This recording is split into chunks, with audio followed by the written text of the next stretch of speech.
Let me record it and share my slides with you. And we might wait with the questions until the break, yeah? So we go through this first half, which is quite a lot of information that I'm going to share with you. And as always, these informations might be new. Hi, Janet. This information might be hang on, let me just mute you. There's some. These informations might or might not be new to you, which is all good. It is the way I have learned it with Malcolm Southwood, but also Bert Hellinger has worked a lot with traumas in the family constellation. So that is not unknown, right? Because as I shared yesterday, if there are severe traumas in a person, it is practically impossible to go through to the family system, yeah, because the trauma is kind of blocking everything off. And as you know, Bert Hellinger was a psychotherapist before he donated his career to family constellation, and he had several methods of trauma work that he applied. And I have this method. He hasn't taught us this, but I have this method from Malcolm Southwood, which I want to convey because it's really amazingly helpful, and you can always apply it in a family constellation context. Yeah. Okay, so let's talk about the trauma of all traumas, which is a childhood trauma. Emotional trauma occurs when one's ability to walk away from a situation is taken away through physical or psychological force. That means the freedom to make choices is not present anymore, and the emotion of guilt or shame is present as well. These are the two prerequisites you need to create a childhood trauma. Now, it goes without saying that a child cannot walk away from a situation, right?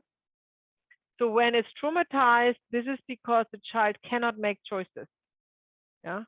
So trauma can happen, the emotional trauma can happen within the family setting or outside of the family setting, but the child has not learned yet to make choices and say no and walk away. Yeah. So that's why childhood traumas are often, and we all have some one way or the other, which is fine. This is no problem because we can release them. However, when the emotion of guilt or shame is present, then it becomes subconsciously stored, the trauma. Yeah? And we look at this when we go through everything here. So when does an emotional trauma happen in childhood? First of all, the child is helpless, right? So as younger, as more helpless it is, right? But even a 7-year-old child is still helpless, yeah? Especially if it's in a family situation and traumatized there in one way or the other through abuse, mental or physical or emotional abuse, for example. The children are, remember, they are in an alpha state and exposed to suggestions. Yeah, so they cannot filter right or wrong. They are just they are completely open. So if they are, for example, are abused by, let's say, an uncle or whatnot, yeah, in the family home, and the uncle said, you if you say anything, your mother would suffer greatly, yeah. Or if he would say, what else could we say? He would say, you made me do that, you know, or something like that. Then the child would, without any means of filtering this information, would create this emotion of guilt or shame, right? And then the trauma goes into the subconscious, is hidden away from the conscious mind. That is why they cannot remember this event clearly. Yeah. And therefore they cannot work with it. They cannot deal with it. Not as a child and not as an adult. So what is a family trauma then? Family trauma comes from an entangled person, through one of the three dynamics in family constellation, who has experienced an act of violence or emotional trauma. That means the client itself, him or herself, is not traumatized, but the person he's entangled with. Yeah? It is an unacknowledged disorder in the family system that is not balanced. It often leads also to a family secret, because this original trauma, if it was a childhood trauma, is stored in the subconscious mind. So the nature of a family secret is something that nobody knows about. And this is why you might see in these constellations that there is a family secret. Everybody is looking away. Because interestingly, there is a knowingness in the family that something has happened, and they don't want to address it. That's very common. Yeah. And there's not looking at the issue, not looking at the representative in the family constellation. That is what is a sign that there is a family secret. A trauma is always the fear of dying, either de facto or perceived. Right? Remember, we are not talking about little things here. Somebody stole somebody's cookie jar or something like that. This is not leading to a trauma. It is leading to a trauma that somebody fears for their lives. That's a trauma. And children who are abused, locked away, violated, they are, of course, fearing for their life. Yeah? And often the life is taken from them in this situation. Even. So this is in between de facto or perceived. It doesn't matter. It makes no difference. Yeah? And these family trauma leaves a deep wound in the soul of the family system. And if you are following the blog post, one of the latest ones was about the family wound, yeah, on the website. So if you want to know more about the family wound, you can go and read that up. The family trauma is passed on to the next generation through epigenetic inheritance, right? We talked about that earlier. And it needs to be healed in order to go ahead in life. We need to address the family trauma. Yeah, again, we have to go back to the source of the trauma. That's important. This is why we do the work. Otherwise, we would only heal symptoms, if you will. A common trauma is an interrupted movement towards the mother that is repetitive, yeah, in the family. So the interrupted movement towards the mother is maybe already happened in the 6th generation. And then it is put forward. These situations created that every descendant, every daughter, every son from there on also has an interrupted movement towards the mother. Also, and we will talk about that in the second part today when we look at interrupted movement towards the mother and how we handle it. Always remember, if you see an interrupted movement, it can be original or it can be a repetitive pattern. So we always have to look, where is it originated? Where's the source? Where was it happened for the first time? That's what we want to know. The emotion of a family trauma is fear or anger, because again, it's just camouflaging the real feeling of shame or guilt. That's always there. And you know that you have found the core of the trauma when one of the representatives is revealing they feel guilt or shame.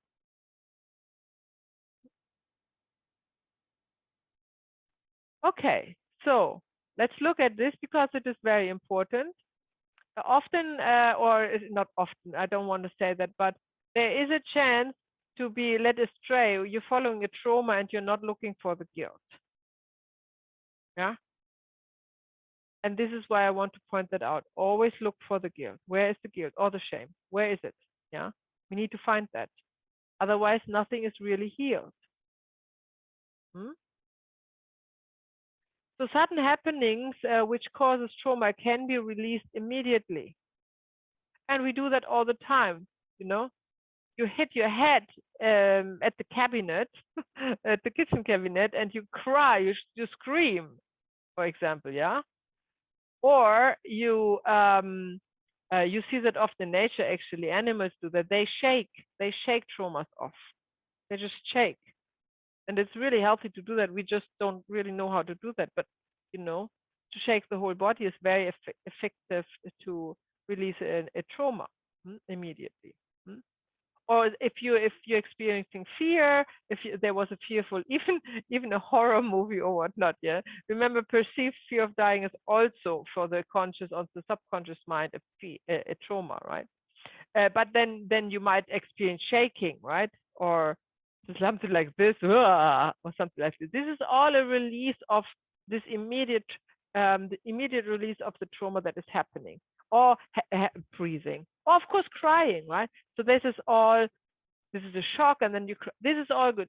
This is happening, and it doesn't leave any trace because there is not the emotion of guilt or shame. It is just something that happened all of a sudden and takes you by surprise. And that's not a problem because the body can deal with it immediately, and it will normally, automatically. You don't even need to think about it. But if the emotion of guilt or shame is added to the shock or fear, it becomes a problem because the emotion of guilt blocks the release of shock energy and the release of fear energy, and therefore the trauma is held in the subconscious mind to be released later in form of a phobia or allergy when it is triggered. And this is how you see the cases of phobias or allergies often arise. There is a trigger later down, 20 years, 30 years later, whenever, 40 years later, whatever. And all of a sudden, the subconscious releases this trauma in not to release a trauma, but it thinks it releases a trauma in the disguise of a phobia or an allergy. As you know from yesterday, guilt and shame are the lowest vibrations. They're vibrating very low. They are under the level where you can actually survive. So therefore, it always comes in disguise.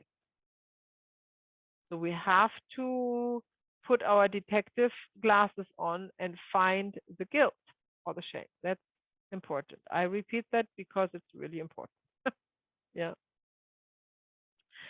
So these emotions are hiding for survival, right? Because you can't survive with guilt and shame permanently in your system, in your energy system. So and it can also be grief, fear, or desire, of course, all of the low vibrating energies. And actually, desire is a biggie, where also addictions come from. Yeah. This is often camouflaging an underlying emotion of guilt or fear.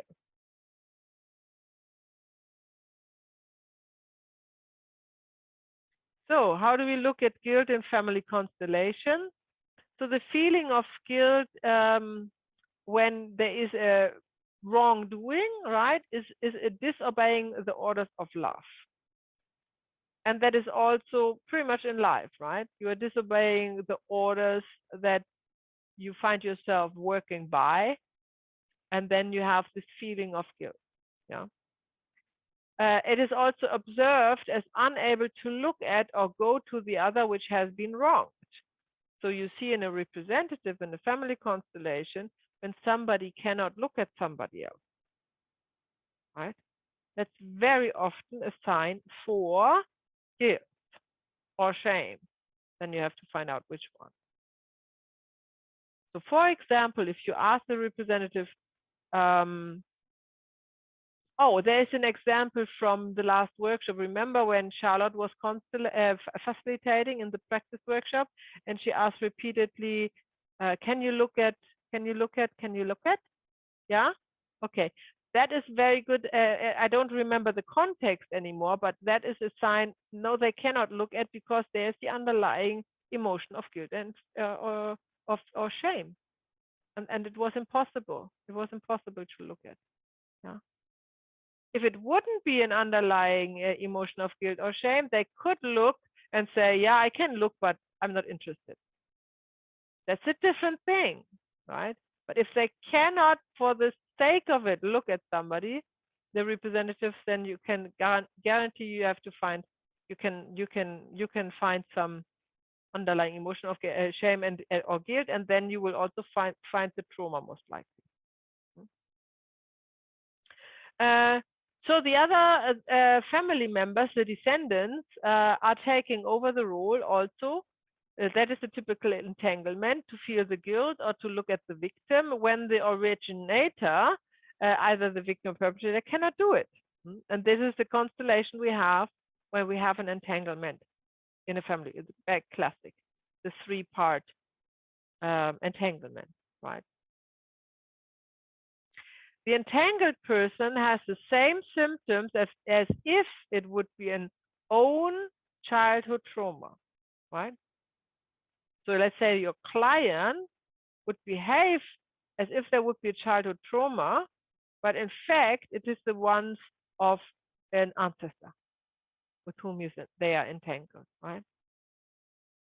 And often that is when they say, when they have the symptoms of a childhood trauma, like as an adult having a phobia or an allergy, you know, and then which is then triggered, and then it becomes a phobia or an allergy, and then they cannot, for the love of it, remember what that should be. They had a loving home and a totally normal life, and there's absolutely nothing that they can come up with that was remotely so severe that they fear of their life when they were child, very, you know, loved and always mother and father around and nothing. I mean, not like a fake family happiness, but really caring parents, right?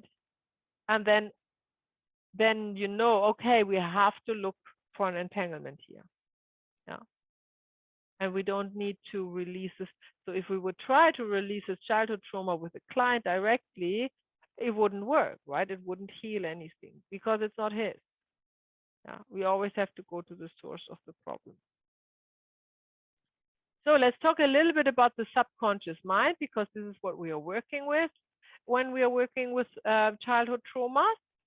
There are three functions, basic functions of the subconscious mind. One function is the growth, the maintenance, and the repair of the body. So this is all happening automatically. Nobody really needs to think about how to breathe, how cells to grow, how fingernails to grow, or hair to grow. The body does it themselves. Like the body is fighting infections and diseases with its immune system, and you don't need to steer it or think about it, do anything, right? Why is that? Because your subconscious mind is doing that for you. There's a second function, and that is to take over repetitive behavior. We sometimes call that body memory, right? We all know that from driving a car. After a while, you have always the same car, you have always the same way to work. After a while, you don't even think about how you got there. You know, you end up at your workplace and you wonder, oh my gosh, I can't remember not 1 minute that I was actually driving. I was just daydreaming. Yeah. So the subconscious mind takes over repetitive behavior to release you from the duty to think about that all the time if it's always the same. And then the third function, and that is the function that we are concerned with when we are looking at childhood traumas, is the function of avoiding pain. The subconscious mind's function is to avoid pain. That means subconsciously you would resist to grab a hot plate, for example, because as soon as your subconscious mind detecting the heat, it will withdraw the hand. You don't need to think about that. That's a reflex that is driven by the subconscious mind to make sure you're not in pain, which is not a problem. That's very handy to have, but it becomes a problem if the subconscious mind applies all of this to emotional pain. Because then the subconscious mind is not the expert, right? And that is where it becomes tricky. Because once a trauma has happened, an emotional trauma, let's say childhood trauma, the subconscious mind says, we don't want to live that again. We cannot live like thinking of that all the time. We cannot feel that again all the time. That is too painful. I store it in the very back of the mind, yeah, and put a big lock in front, and you won't be able to access this anymore because I don't want you to feel this emotional pain again. Yeah. So it's completely locked away. And the subconscious mind is doing everything to avoid. There are so many firewalls and guards and whatnot, steps to secure that you cannot access it. Because the subconscious mind thinks that's what it has to do. The subconscious mind doesn't know that healing is only possible when it allows the information out. Right? For the subconscious mind, the problem is solved. You are not thinking about it, so you're not in emotional pain. Full stop. Yeah. However, when there is a trigger, which can come anytime, it can come after 40 years. Some people are developing an allergy in their 50s, and they have not the faintest idea why they all of a sudden have an allergy to what gluten or or hay fever or whatnot, after being not prone to allergies at all. This is what we call a trigger. There's something is happening in the last half year before this is occurring, either immediately or within half a year's time, that reminds the subconscious mind of the emotional pain. It doesn't need to be the same, obviously. It's not another assault. It's not another emotional trauma. It can be completely harmless, but for the subconscious mind, this is the trigger. It has to kind of unlock the memory, but it is still not willing to give it away because it's too painful. So it turns it into something else. And that is a distortion or an imbalance in the body, and that is causing often a phobia or an allergy. An allergy is on the level of the body, and the phobia is messing with the mind. Yeah. And what is the trigger? Nobody knows, right? It is not like there's one trigger that is hinting to. That's not how it works. Could be anything. Yeah. So just to give you an example, let me think of something. Okay, so there is a newborn baby, and that had a birth trauma. The trauma was during the birth. Yeah. So while the baby was born, it was complicated, and things were said in the hospital, and the mother was in pain and feared, and they were discussing, like, let's say they were discussing if they have to kill the baby in order to save the mother. Yeah. And obviously the child hears everything. Yeah.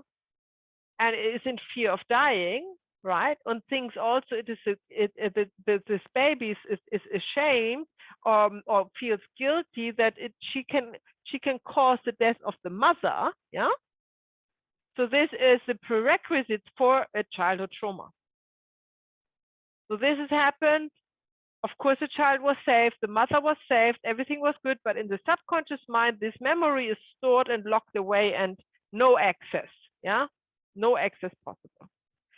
Now this baby grows up, becomes a woman. 30 years later, she's pregnant. Yeah. And 30 years later, 30 years and 9 months later, she gives birth to her child. And all of a sudden, weeks later, she's developing a rush. Yeah. A severe rush over her whole body that is not going away. And then some doctors come up with ideas, well, oh, she's allergic against her own milk, or just rubbish like this. No, it was a trigger. The birth was a trigger for her own childhood trauma. Yeah. And if you have studied that, and if you have seen it, and if you have practiced that, it is so clear, right? If you interview your client just a few minutes, and it will all come out, because you would ask, when did it happen? And she said, I don't know. I was 31. And then you say, so what happened when you were 30? What happened? And she said, oh, I was pregnant. And they said, oh, you were pregnant. So, and then, oh yeah, and then I gave birth, and then I don't know. And then weeks later, I had the thrush. And you know, oh my gosh, that was a trigger. The giving birth was a trigger. I mean, that's obvious. So the birth trauma must have had to do with her own birth, right? So this is how this works with the subconscious mind. And if you're following that quite literally, you will find the source of the problem. And then you can do a regression and with her, and you can release a childhood birth trauma. And most likely the rush will go away within half a year. Yeah. Okay. So just to understand the whole issue with the subconscious mind, it is brilliant, but it has one flaw. It is only concerned with your survival, not your happiness. Yeah. It is a survival mechanism. By locking away these traumatic experiences, the subconscious mind is making sure that you can survive. And it does not care if you are happy with it or not. Yeah. Okay, let's see a little bit closer trauma and trigger. So panic attack, for example, is one of the most common phobias that is practically almost a childhood trauma, the trigger of a childhood trauma. Panic attacks happening to adult people all of a sudden, never been before. They can be in their 50s or in their 60s. All of a sudden, they have a panic attack. Yeah. I have a friend. She had a panic attack in her late 50s in an airport. She was traveling, and she was waiting on an airport for her connecting flight, and she got a panic attack. Never ever before once, ever. So this specific situation, sitting in the airport, something maybe hearing some announcement, some particular circumstances that came together, they triggered childhood trauma, right? And then the panic attack comes. It takes enormous energies so the subconscious mind, it takes enormous energies out of your energy system to suppress emotions of fear or guilt. Yeah, because they have such a low frequency, they are kind of energy suckers. Yeah, people suffering a trauma will have less energy and are emotionally weak and fall ill often. So that's another sign. You could ask your client, okay, so how do you get out of bed in the morning? Are you fresh? Do you need a nap during the day? When do you get tired? You just do some very simple questions to find out how the energy level is, and then you will probably find out that they say most oftenly, I don't have much energy most of my life. That's very, very common.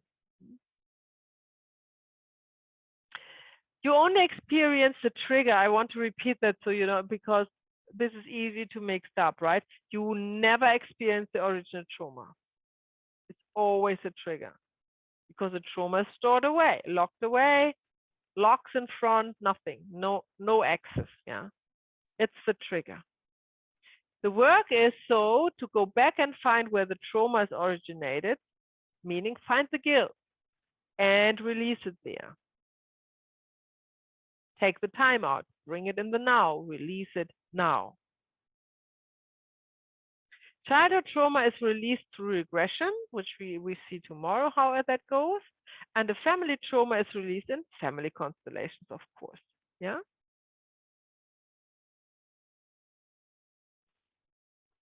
Okay, before I go to birth energies and rebirthing, any questions to the trauma part? All good? Good. Let's go ahead then. Yes, Reem, you go.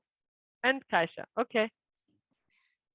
So my question is, what if you suspect that there's a trauma, but your client doesn't, like, you can't put your finger on the trigger? Like, for example, you say that low energy and falling ill frequently is one of the signs. So if someone is suffering from that, but they can't, you can't tell what else is there. The trigger is the problem they come with.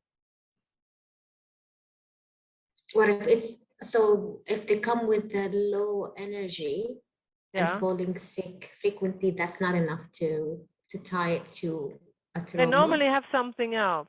They will have like a panic attack, a phobia, an allergy, something. Okay. That would be unlikely so if it is a childhood trauma, just low energy would not be enough. They would come with, so they come to you with the trigger. The trigger is what shows. The trigger is the skin rash, the trigger is a asthma, the trigger is, whatever, what they come with. They have a problem. They come to you with a problem. That would be the problem. And then you have to find the source of the problem, which has nothing to do with air or with flying objects in spring or with wool on the skin. Or, like people think, oh, I have a rash, I can't wear wool. It's coming from wool. Nothing comes from wool. It is from a childhood trauma, yeah. And that's your job, is to connect the dots, because you know it. And then there's a trigger, there must be childhood trauma. Go with your client in regression and find it. Yeah, where it is. So how do you differentiate with yeah, sorry. There's such an obvious trigger like this rush after giving birth, yeah, would lead you immediately to do a rebirthing or go back to the birth of the client. I mean, this is kind of an obvious thing. It doesn't need to be that obvious, but with the method of regression, you would find it anyhow, So, but you also said it could also be from the family system, right? Family system, we go in a constellation. We do a family trauma in a constellation. We are not going in a regression. No. Okay. But if the child does not remember the trauma, how do you know if it's a child trauma or a family system trauma? Say it again.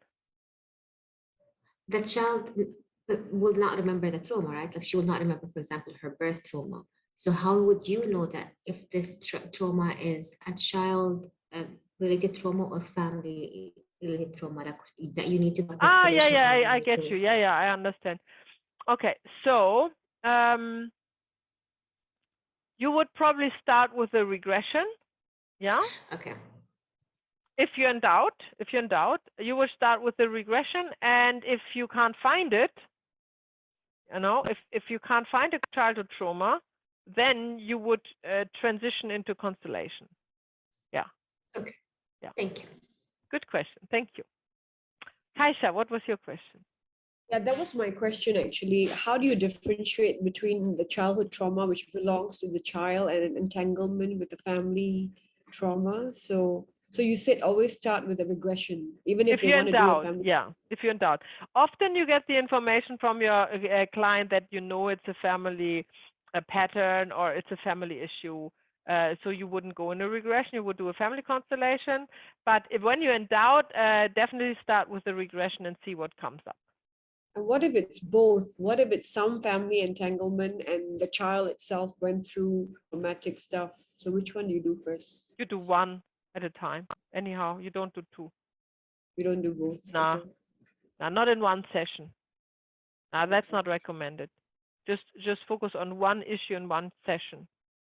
Yeah, that's very important, because like the onion layer peeling situation, if you are with your client and you have the first layer, then you might already see the second, right? Or maybe the client has a change in emotional energies and has a new issue you want to work with, and so you have to, and you cannot work for hours and hours and hours with the client and layer and layer and layer.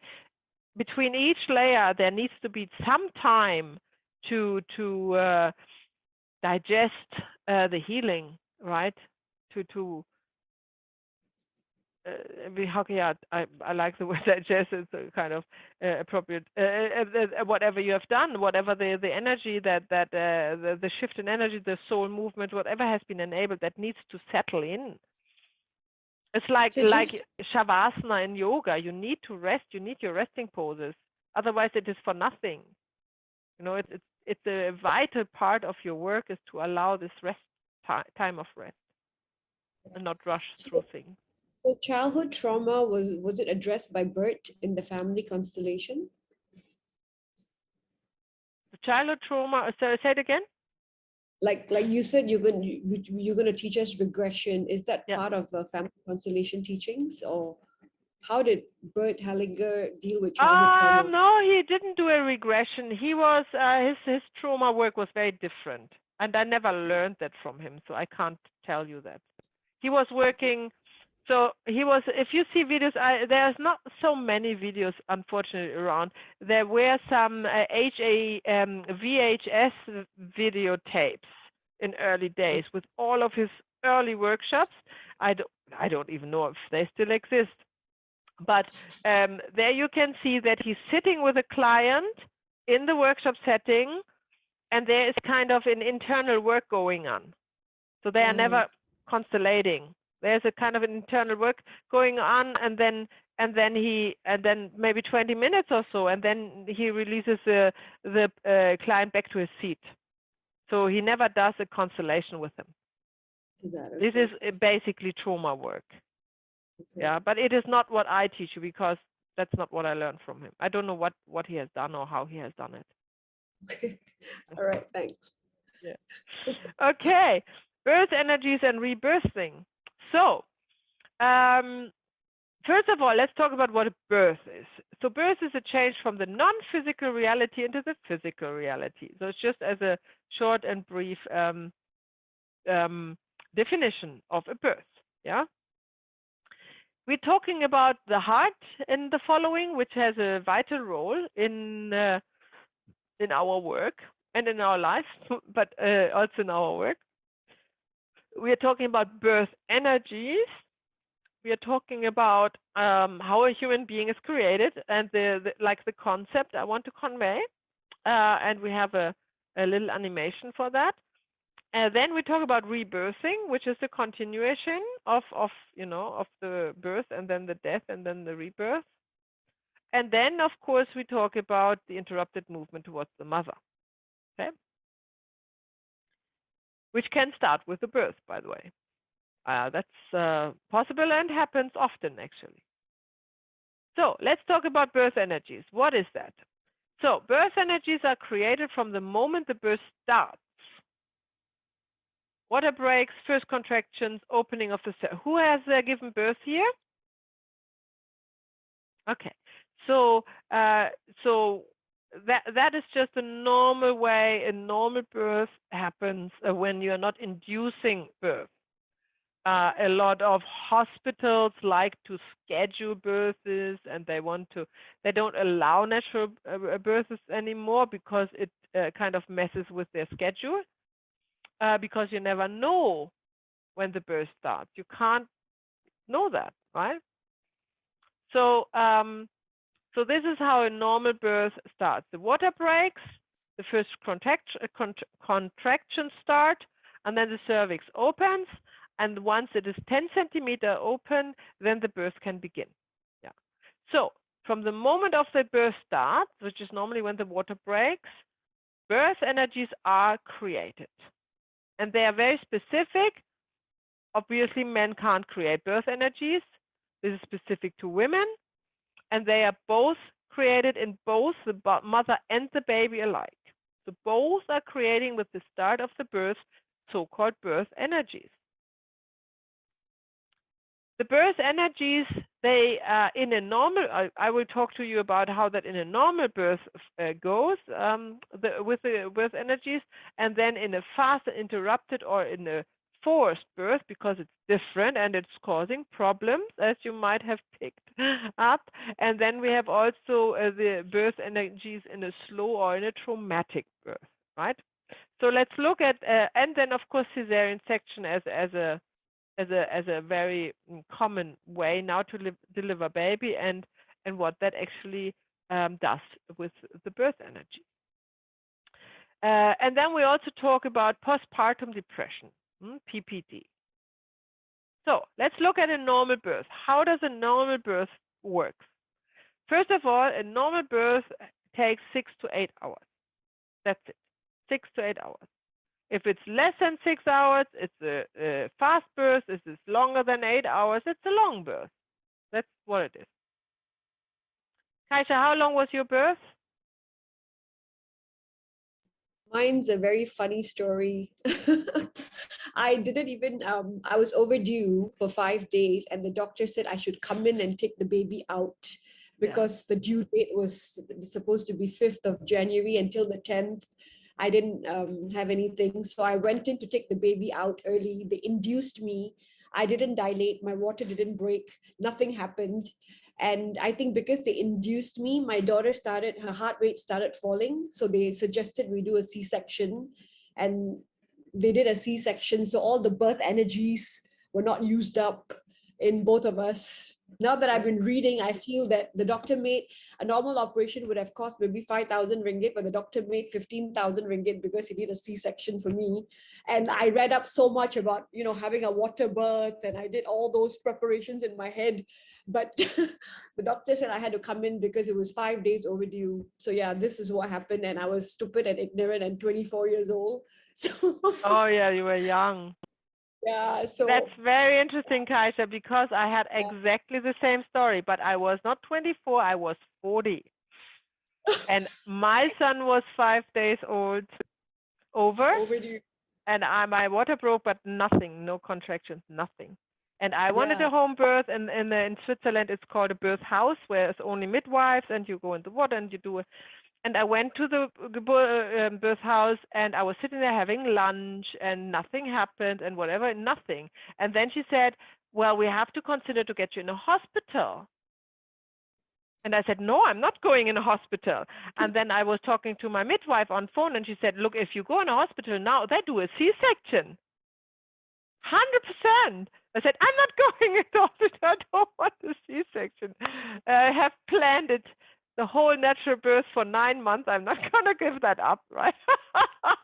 That was really the story. And then I heard of a Rudolf Steiner hospital, which was close by. And you know Rudolf Steiner, right? So he's doing natural. So this is all the natural approach. So I say, okay, that's the only hospital I go to, because they wouldn't do a C-section. As they wouldn't. And so I went there, and I think within half an hour, then my contraction started, and everything was fine. So that was my story. So, and I know exactly what you mean. If I would be 24, I would have gone to the hospital. My husband was scared to death, and he said, you have to go to the hospital. You have to go to the hospital. I said, no, I'm not going to the hospital. I have not planned that for 9 months, and now I'm giving it all up.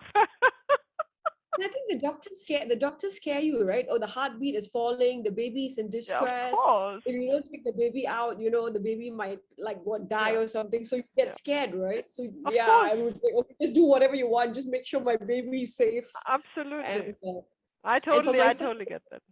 My second birth, it was even funnier because he was due on the 14th and my daughter was born on the 10th. So I wanted it on the same date. And since it was C-section, the doctor said your first was a C-section. The second has to be a C-section because if you try to push, you'll open up your stitches. So I planned to go in and get my baby out.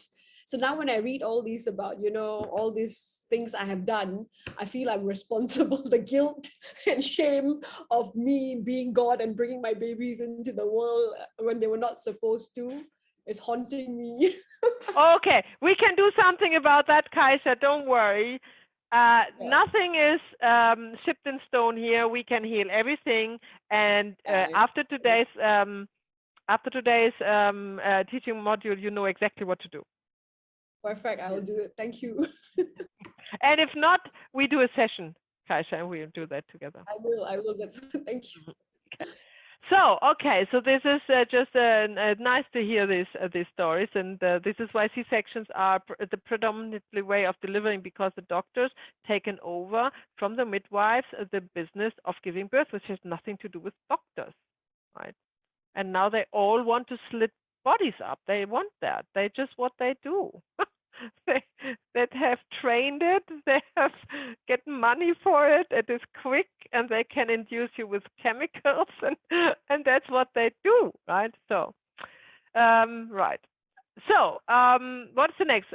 Release a huge. So, in a normal birth, within the 6 to 8 hours, there is a release of huge amount of instinctive birth energies in both mother and baby.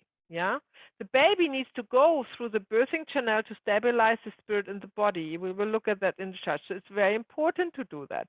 And the baby knows that, and the baby wants to do that. This is why the birth energies are so strong that the baby has no way out. It feels like it has to go through that to release these energies through struggle, right? The struggle through the birth canal. That is where all these energies are for, to have the power to push through this birth canal. And the mother has the same. It has this birth energies to press this baby out. Otherwise, it would never happen, because it is such an enormous act of, what can I say? Power. You know, you need so much strength for it, right? Which you normally don't have. And this is why birth energies are released in these situations, to actually make a birth possible, right? So the baby the baby and the mother, basically, they need to use up their birth energies, because they are for nothing else there. It's not just, oh, we have an excess of birth energy and then we go jogging and then we use up the energies. It's not how it works, because they have such a specific reason that they are literally stuck, right? They are literally stuck in the body from the mother and the baby. So the baby has to stay. Then after the birth, we are still with a normal birth, right? I know it's not happening very often these days, but 50 years ago, it was what happens 99% to all women and babies that are born, right? So the baby has to stay uninterrupted with the mother until the colostrum has been delivered, because this is part of the birth, yeah? Part of the birth energies. The birth energies are still used up through the struggle of the baby to kind of go towards the tit of the mother and find the colostrum, which is important for the immune system of the baby. And that is all still part of the birth, yeah? The baby needs its protective shield of light for several weeks, because it comes not unprotected. Then most babies would die. It has his own spiritual protection, if you will, which the baby comes. And this is why it is wise and has always been done that the mother stays in the so-called 40 days bed and should not be allowed to be handled by other people, right? So the baby and the mother stay together for 40 days. And in most traditions and most indigenous, this is what they do. The women are looking after the women who have given birth and the baby for 40 days. That is a kind of all over the globe. Is it like this? If there is no doctors and no society who have a say in this, right? So that is a normal birth. That's a normal birth. The father, however, doesn't need to be involved on this in this moment, because it's all about the mother and the baby and their particular energies. The father has not developed any specific energies during all of this, and it is not needed. Like in a practical aspect, it would, but neither spiritually nor emotionally is needed by the child, yeah, or by the mother. If it would be a normal birth and she would be looked after, of course. So let me show you the chart how a human body is created.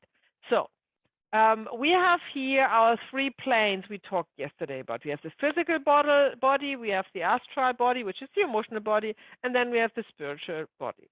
Remember, the physical body is home, is Earth. The emotional body's home is the astral plane, and the spiritual body's home is the world of light. So this is just a repetition from yesterday. Now, the higher self, or the spirit, that comes from the world of light, needs to be reunited with the astral body, which is left behind by the end of the last life to go home to the light, right? So it's separating. So now there is the emotional body, and when we talked about the color, is in the color is with the soul. We call it the soul. It's with like-minded or like feeling, I have to say, souls together. That's fine. Is well looked after. The spiritual body is in the world of light, and the physical body has gone back to earth, right? It's back to ashes. So now, how do we give the soul a new journey and a new body? That's what we are looking at. The soul needs to learn the planned lesson in the new body, and therefore has to be in line with the karma of mother and father. So it is a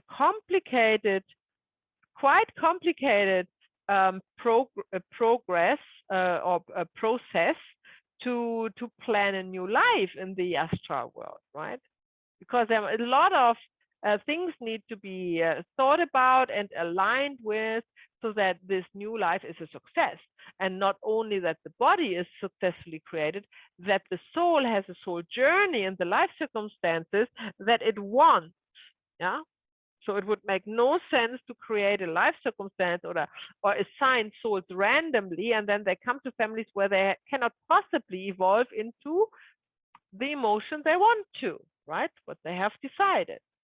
So it's a pretty complicated process, and this is why life is truly pressure, and not to be lightheartedly thrown away, because the soul would greatly suffer that all this effort is for nothing.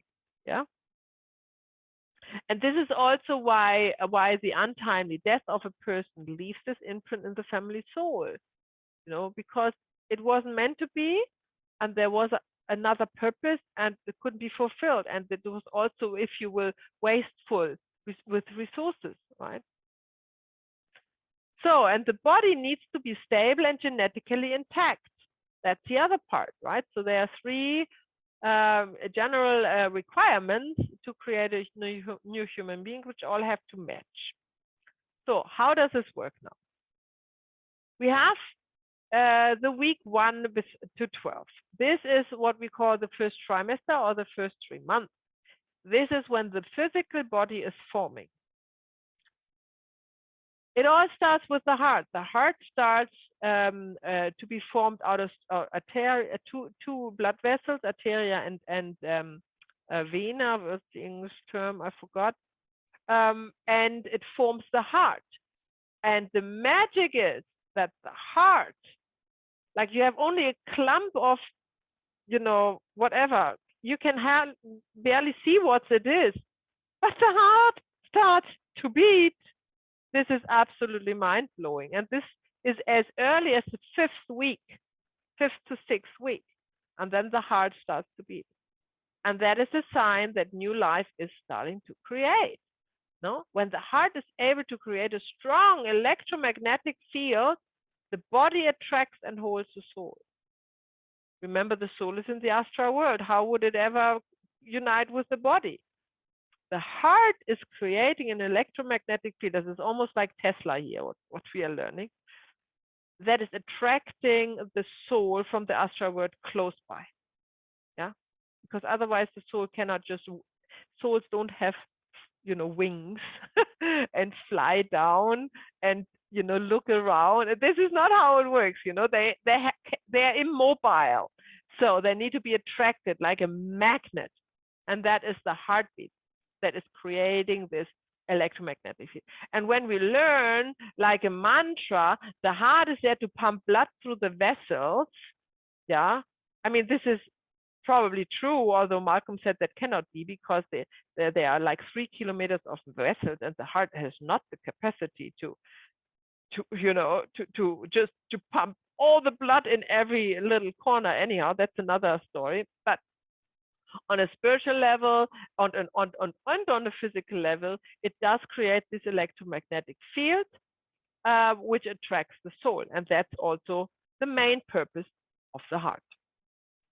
So then the next step is 13 to 16 weeks. What happens is that actually the soul goes into the physical body. Yeah? So it combines with it. So it becomes now already practically a human being, right? This is also why you in family constellation often have lost children as part of the constellation, children that are forgotten, sometimes never even thought about, sometimes never even seen, like a lost twin situation, for example, right? Because it is already created, it is already, the soul had already done a journey, you know, if you will. So then in week 17 to 40, which is the rest of the pregnancy, the spirit is attracted and goes towards the body and soul and surrounds it with its presence. And this is why pregnant women normally have this glow in the second and third trimester.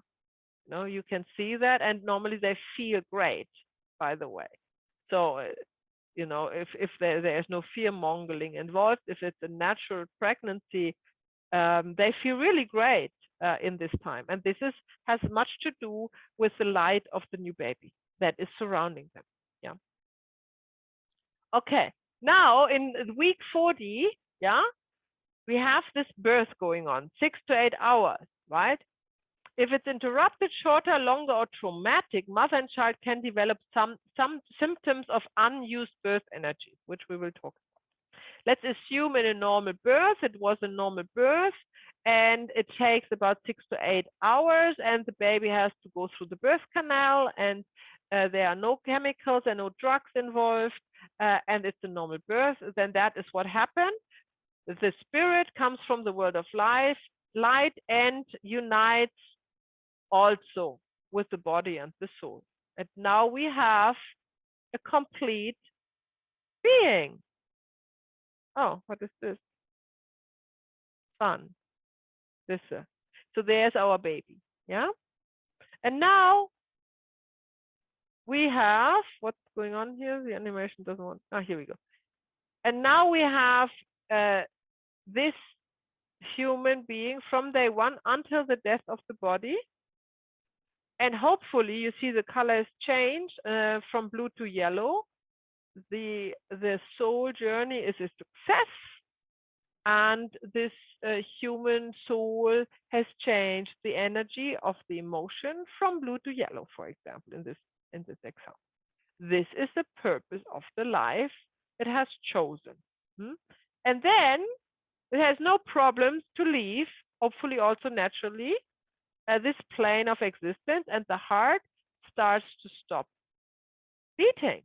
And when the heart is doing his last beat, imagine what? The electromagnetic field is gone. And so there is no attraction between the body and the soul and the spirit anymore. And they will be attracted back to where they belong to. Yeah.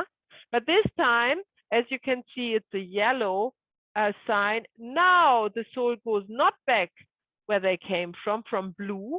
Now the soul goes to yellow and all the yellow bodies they have, right? Because it has increased the vibration and it became another emotion. So this is evolvement for the soul journey.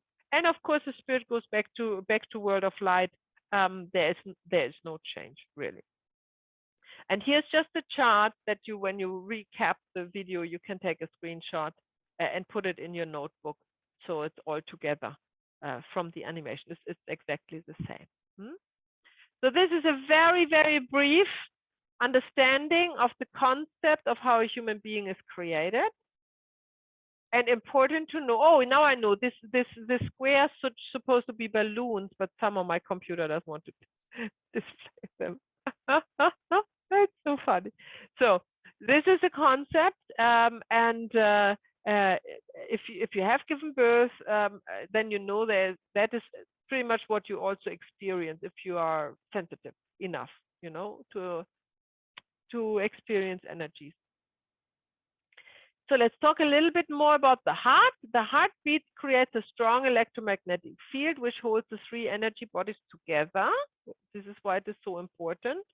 The soul is attracted back to the astral plane and the spirit to the world of light when the heart isn't creating a strong electromagnetic field anymore. It is also called the spiritual law of gravity, by the way, if you ever hear this term, right? So that's the true law of gravity, if you will. It's not the apples from the tree. That is the true law of gravity.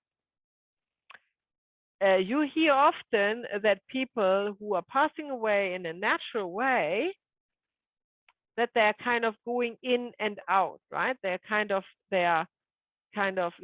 reporting they are going and then they're coming back and they're going. This is because the heart becomes very irregular, slows down, so the soul is already going away, coming back when the heartbeat is a little bit stronger, when the heartbeat is slowing down again, going away again, and coming back. This is this spiritual law of gravity, right? Until then, there is no electromagnetic field anymore created by the heart to hold it. That's then the end of it. And then, you know, a new cycle can begin, because the cycle begins in the astral plane, not on Earth. Right? So reincarnation begins not on Earth with a new body. Reincarnation begins when the soul is in its color and is contemplating about the new experience it wants to create. In meditation and deep sleep and pranayama, so breathing exercises, the heartbeat slows also down. You can make a heartbeat slow down. Do you know Wim Hof, the advocate of ice water diving, yeah, for health, yeah? It's all about the heart. He will teach you that you have to slow down your heartbeat, and then you can sit in ice water. It's all about, you know, how your heart beats.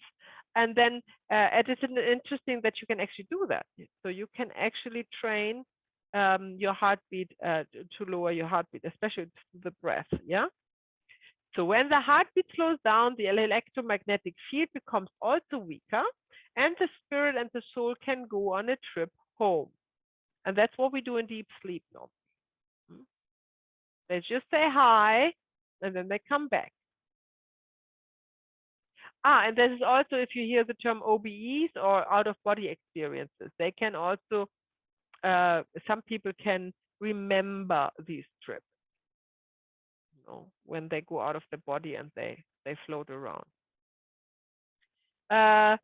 I want to give you a fun fact. The hands are literally the extension of the heart, because when the baby is formed in the womb of the mother, the next tissue, so the tissue that is protecting the heart, that extends and becomes the limbs and actually the hands, which is fascinating, because this is why we love hugs and like we shake hands and we like, you know, use our hands for Reiki. It's all the heart energy that comes through the hand. Yeah, it's a very important part of our body.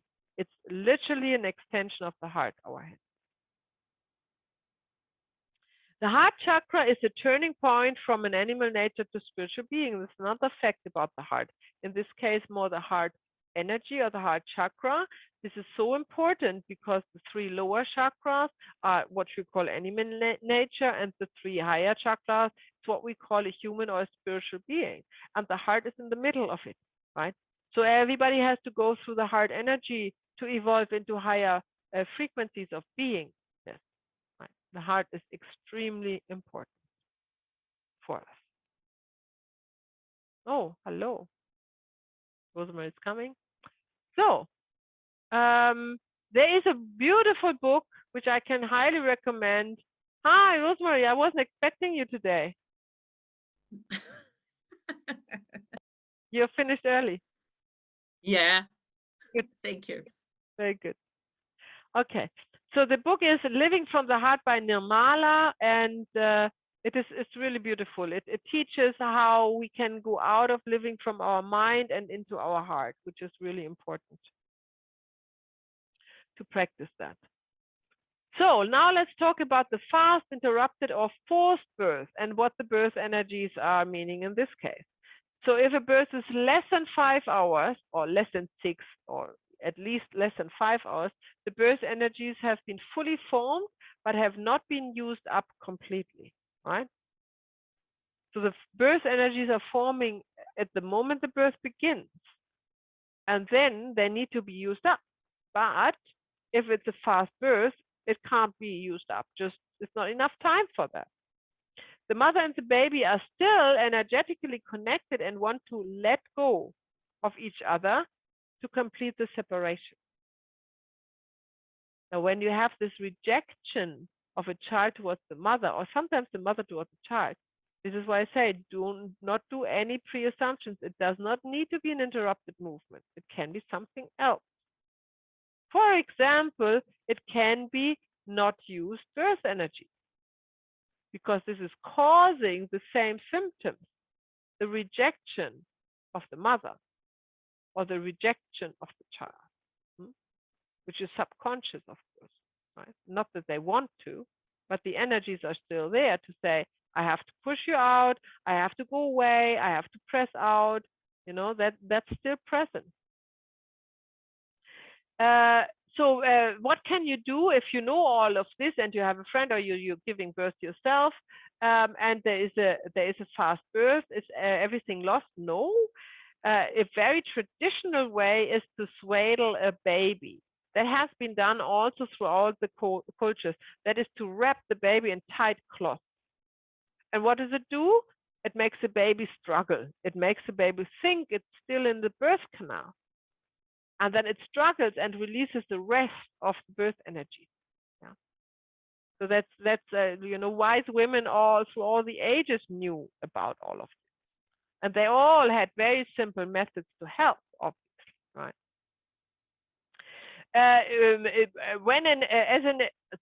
Also when this child is older, there is something, and Bert Helling actually did that a lot in his workshops. When you see him all of a sudden clinging onto a client who sits on his chair, this is actually also called, do you know Irina Prekop? This holding therapy of Irina, a very interesting woman. I think she's Russia or Polish, must be very old by now. She was also a psychotherapist, and he trained with her. And she has developed what was called I just know the German term, the Festhaltetherapie, the holding tight therapy. Yeah. And that means when you have a child that has still an excess of birth energies, then you can hold it so tight. This is like swaddling, regardless of which age, even an adult, yeah, to release his birth energy, because they are so specific to the situation of being, you know, really, really tight in something. And that's also what he did then, often in his workshops. As an adult, you can also do a rebirthing or a regression with a phobia or something that the birth energy might plays out. Yeah. So you can also do a regression back to the birth and go through as if it would be a normal birth, so that the birth energies can be used up. Because for the subconscious mind, it doesn't matter if you're imagining things or if they are happening. Yeah. This is a trick of the subconscious mind. For the subconscious mind, both is the same. Sometimes it's good, sometimes not so good, that the subconscious mind cannot decipher between those both. For the mother, when she has this excess of birth energies because it was a too fast birth, you can guide her into a regression to the birth. You can go through a rebirthing of the child with her and then release the birth energies in this way. So it's always reciprocal. If the child has still birth energies, the mother will have it as well, right? I cannot even think of a situation where this is not the same. I think that must be always the same. So what happens in a slow birth? Now, when the baby or toddler or child has a poor concentration and reasoning, often does spend time alone, don't like water or head underwater, is impatient and aggressive even, or feels frustration, fear, anger, and is always really, really fast with whatever they do, often pushes others out of the way, like what we call a bully. This is all signs that this child was susceptible to a slow or traumatic birth, which is longer than 8 hours. And I know from women they had a birth from 24 hours and longer. Imagine that. So this is all possible, right? And it's a great trauma for both. But however, what happens there with the birth energies? As an adult, these people are often coughing, sometimes have psoriasis, are claustrophobic, or self-inflict wounds on themselves. No? This is also a sign. Doesn't have to, can have other reasons, but you know, it's just a sign that it could also be a traumatic or slow birth. And then the early birth is before any birth energies have been released, meaning before week 28 or whenever the baby is ready to leave the womb. Yeah. And this is what happens a lot. This is called the planned cesarean. You know, very often or nowadays, all the time, people, mothers are bullied and fear-mongered into hospitals and to give birth to their baby through a cesarean sections a week or two before. Yeah. In order, I don't know, to protect the child, or I think it's just to schedule everything, boom, boom, boom, boom, boom, so they can schedule all their work throughout a week or two. Otherwise, I can't see a reason why you would want to do that. These children who have not developed any birth energies, they are often quiet and clingy. They have separation anxiety from the mother and need mother's energy. So no birth energy has developed, and there is no urge to separate from the mother. Right? They are very much they are very dependent on the mother, and there will be even as an adult like this. As children, I can see that sometimes in children of friends, they pinch, bite, or scratch as children. That's interesting. So that is also a sign of early birth. And because there are lots of early birth cesarean sections nowadays, and there are lots of children who have this behavior, you know? They pinch or bite, often bite the mother and the father, and even visitors who carry them, they just bite. And as adults, they're always late. So they like to be late because they don't have this drive to go somewhere. They don't have a drive. They have this lack of drive. So what do you do with these children is you would do this push game with the children. So they have to develop the birth energies and then release them. So a push game is that you would urge the child to, you hold them on the lap, and then you, so upside, not upside down, so facing you, hold them tight, and then they should push with their feet against the belly. Yeah, that's kind of the push game. And then you would repeat that and repeat that and repeat that and repeat that and repeat that until the child is better. Because this is the developing of birth energies, and then the releasing at the same time. And of course, when this child is already an adult, when it comes with this problem, you can do a rebirthing and just take more time this time and guide in a rebirthing through a natural birth. So the birth energies can develop and can be released through the whole process.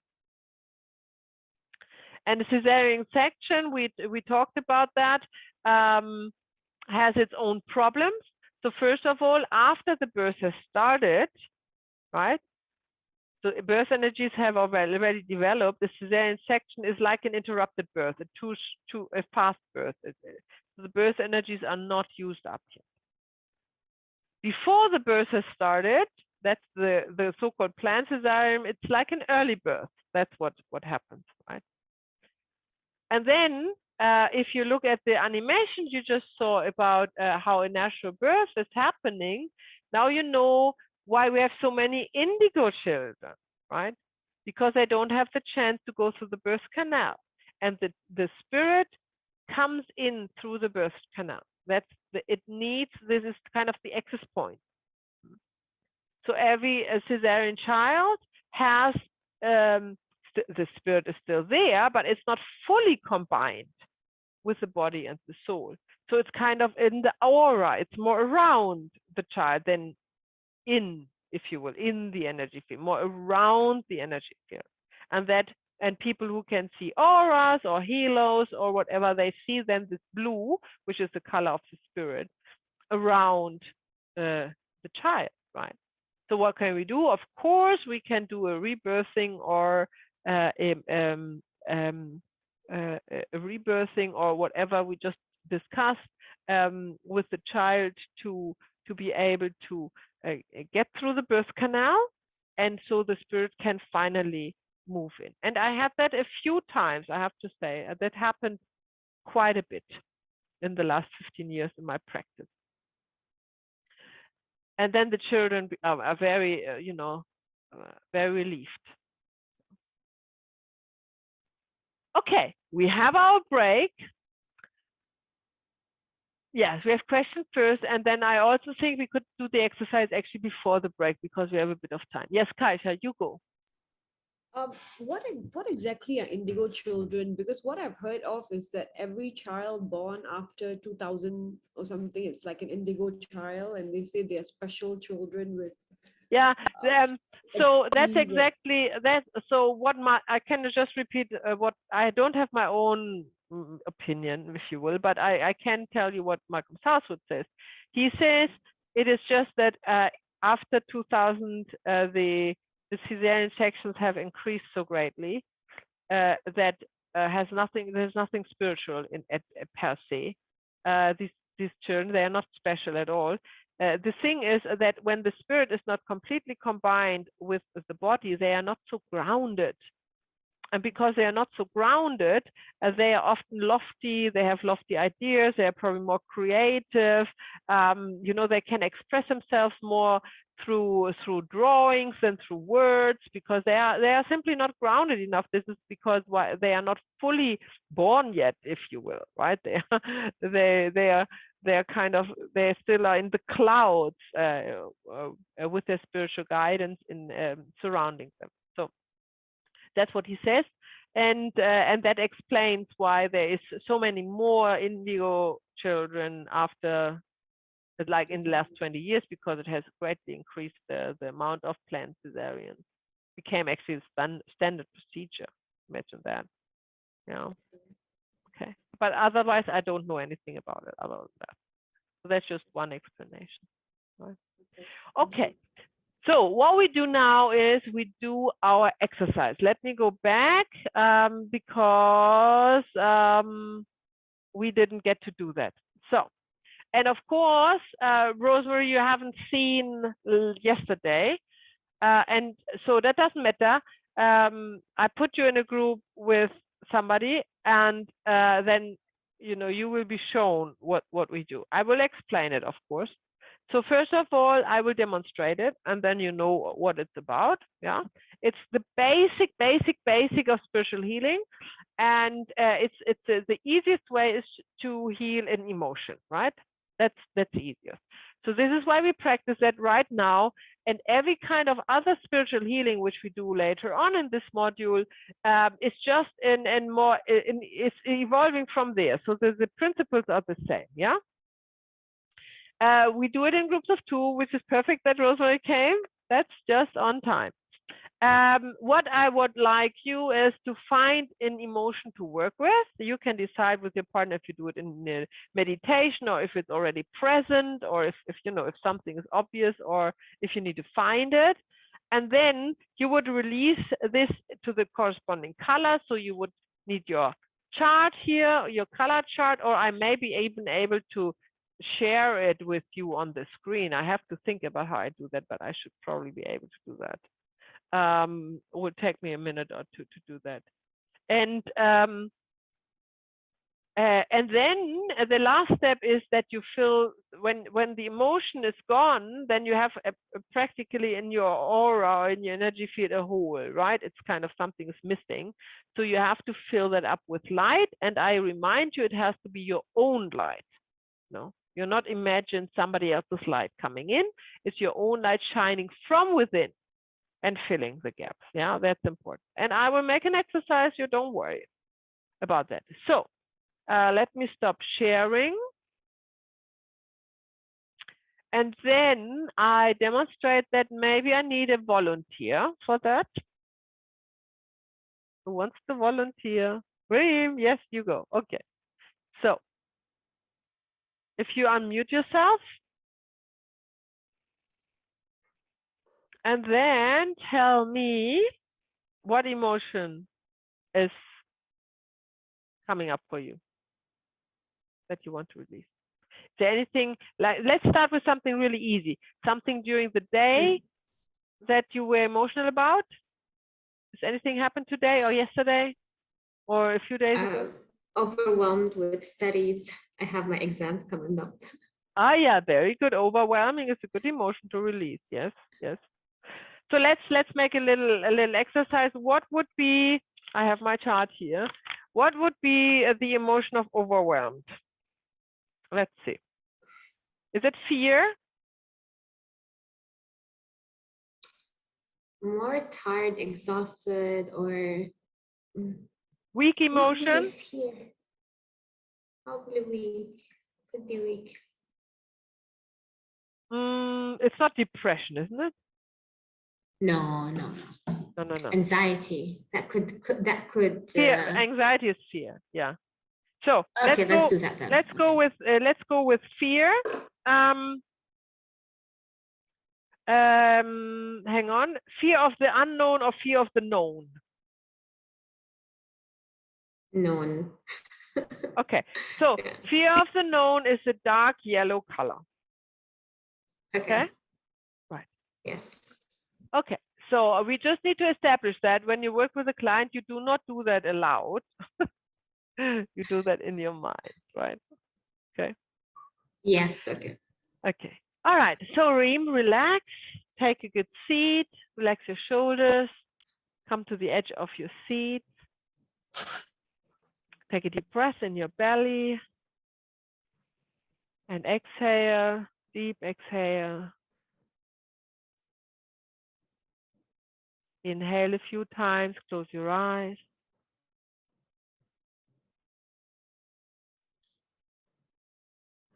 Let go of all the thoughts of the day, any worries, any excitement. Be fully present in the now.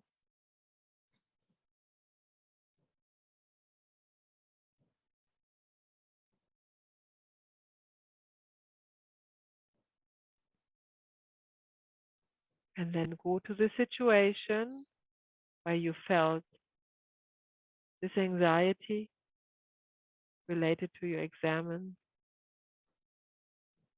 overwhelming situation with responsibilities and stress.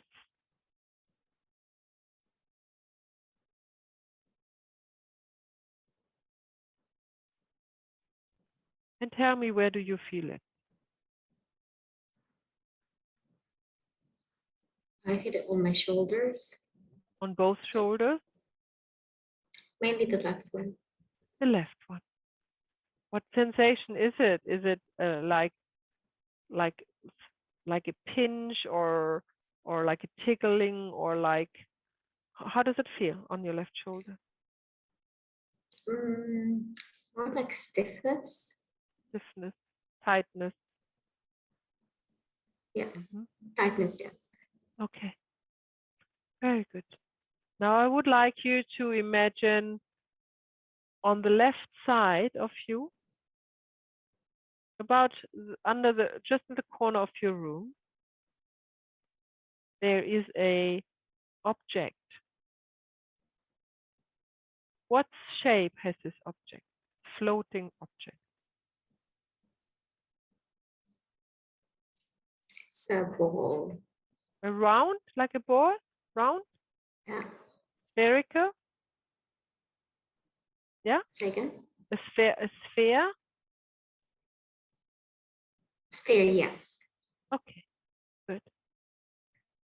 Now imagine the sphere is filling up with the color dark yellow. Can you see that? I keep saying yellow and I keep seeing red. I'm trying with the yellow. Just keep You keep seeing red. That is anger. That's fine. If you see red, we take red. Because this Okay. is often the case. This is when you work with colors, this is so inaccurate, right? So, you know, you think it's the fear of the known, but there is some anger issues behind, right? And also when you look at red, we have not only anger, we have desire for power. Like if you do an exam, you might, you know, desire to have power, like, you know, so this is all very subtle. And also a red that is gentle, lighter is a weak emotion, no personal power. So you might feel this light red where you think, oh no, I can't do it. I have no power. I'm not good enough. Like, let's go with a light red. Okay. Okay. So see how this sphere, this ball is filling up with light, a light reddish color. Can you see that? Yes. Very good. Very good. Very good. And now this becoming bigger and bigger and bigger and filling up more of the corner of your room. Very good. And now you go to your left shoulder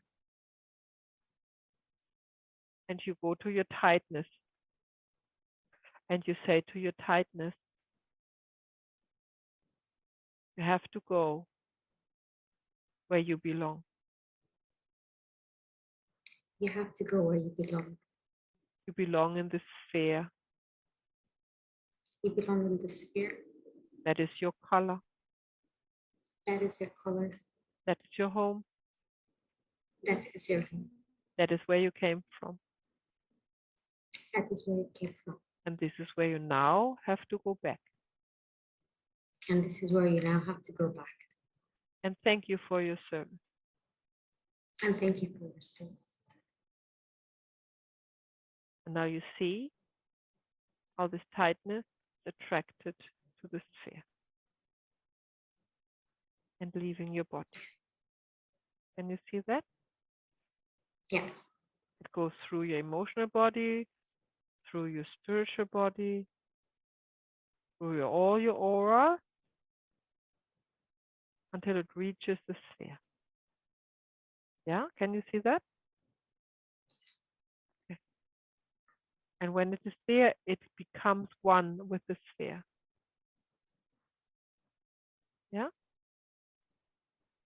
Yes.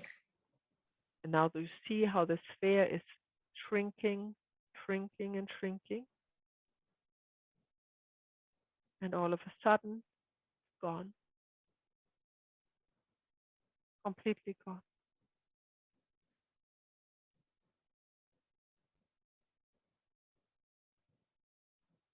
Let me know when it is completely gone. Oof, it's gone. Very good. Now you feel how a bright white light is forming from your heart space and is filling out every corner of your body, filling out the space that is left on your left shoulder. And it's radiating and penetrating into every cell and into every space between the cells until it fills your complete body. And then it's extending into your emotional body and going further into your spiritual body. And it's radiating around you.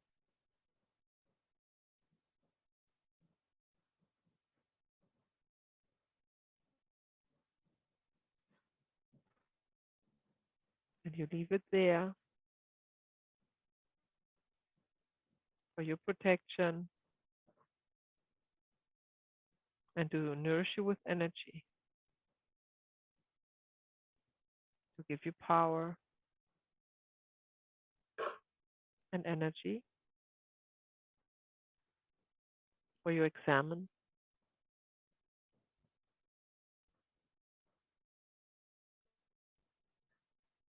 And then in your own time, you come back to your room where you're sitting on your chair. You feel the heaviness of your body on the chair and in your feet. You feel light and relaxed. And open your eyes when your problem is completely gone. Very good. She opened her eyes. Thank goodness. Okay. So this is how it goes. No rocket science. Just, the steps. I recap the steps. You establish the emotion. You establish the color for the emotion. Then you go into a guided meditation where your client is visualizing an object outside, of course, of the client. And then you fill it with a color. And then you allow your client to release whatever emotion, wherever it sits, into this. And then the next step is very important, that the client is seeing how the object and the color is melting together and disappearing. Yeah, they have to completely disappear. And the client needs to watch it. Yeah, that's the process that's important. And then you fill the gaps with the own light of the client. And that's the end of it. Yeah. Okay, this is an exercise. Don't take it to, it's not hard. Take it, do what you can, have fun with it. And I will now assign you to the breakout rooms. So I'll assign automatically. Here you go. And while you do that, I will try to find the chart and share that with you. Yeah, the color chart.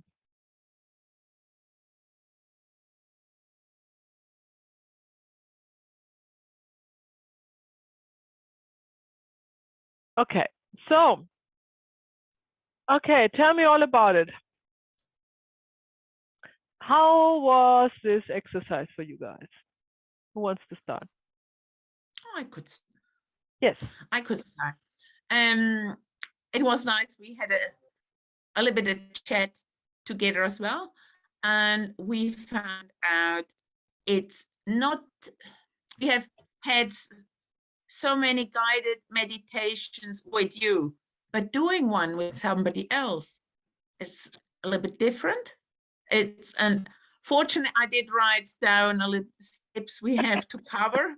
So in a way, we always could go back to that. But I think, well, what I did with Dream, I don't think she was really gone, but I think it's not important how far, whatever. I think it's important to get practice what steps need to be doing. Yeah, absolutely. That's exactly the point. So did you reach to the point where you could see the emotion? Well, we said so. But yeah, and then also with filling the hole with your light and whatever, and then when suddenly I realized I did a little bit of very abrupt exit, like, okay, and now you have filled your body with the light, and now you open your eyes. Then later on, oh no, maybe you should feel your weight on the chair. That's all right. And coming back slowly. That's all right. Well, that's a really good first one. I think by what I hear, the main important thing is that you don't leave out steps, right? That's why you exercise this, practice this. Reem, so you were the recipient of the meditation. How did you feel Rosemary was doing? So when she was saying the meditation, I felt like she was she's done a great job because she was very calm, She had the steps written down, so she knew how to go through it. She remembered to fill my body with light. Unlike me, I didn't remember doing this step with her. Sorry. Okay. Yes, and maybe yes, coming back white was a bit abrupt, but otherwise, Yeah. it was like, yeah, open your eyes now, we're ready. So that's fantastic. Sounds good. Did you find actually an emotion and a color with it? And which color was it? I went with the dark yellow this time, and I actually did visualize it, put it in a box, and sent What it color? away once it was the dark yellow, because we couldn't remember the chart, so we went with the dark. A Is dark it dark color. yellow? Okay. Dark yellow, yellow. A Or is it dark jet yellow. Oh, yeah, yeah. Okay. Okay. Very good. Okay. Sounds good. And the other way around, Reem, how was it for you? For me, it was difficult to remember the steps, because obviously when you did the meditation for me, I didn't take so Rosemary had to come out from her meditations. Oh, you forgot the step. Oh, you forgot that step. Very good. It doesn't speak for me. Very good. And she didn't have an emotion to begin with. She's like, I have a great day. I feel grateful today. I don't want to send this away. I'm like, okay. Mhm. Can you Yeah. please pretend you're sending something away so we can, so I can practice with you? Right. Well, that's all right. This is for practicing, and there is no mistakes. This is all no imperfection. When you are practicing something, that's exactly what you need. You need to understand what are the culprits are. Excuse me. And memorize it, right? Easy. Thank you. Very good. So, Kaisha and Janet, how was your session? Janet, you want to go first? Sure. So, like, I should work the way around. Oh, can you hear me? Yes. Oh, okay. So when I did it on her, is it the other way around? I mean, anything, share your experience when I did Oh. it on you or whatever. Yeah. Where you want to go? So like Reem and Rosemary, I feel like I need to write the steps down when I did it on her, but her emotion was triggered, like having to be really angry, and it's red, and she was able to find the emotion and let it go. And I think that was good. I tried my best. But it was a little, well, she said that she felt like a heavy pain on her shoulders. And then after we resolved it, she felt like it was lighter, like she felt better. Very good. Yeah. And you remembered every step? I think so. Good. I think so. Maybe not every step. Wait, I don't know. Yeah. What do you think, Aisha? Did you remember every step?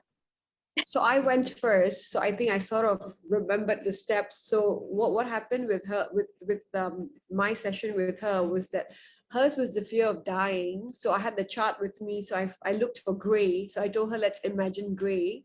So she imagined the gray at the back of her lower back, like a little golf ball stuck there. And I said, okay, so let it go without remembering to say thank you for your service. And Okay. so then the ball refused to go. The ball refused to go. So that I remembered, oh God, we got to say, I acknowledge you and thank you. So we acknowledged the ball and said thank you.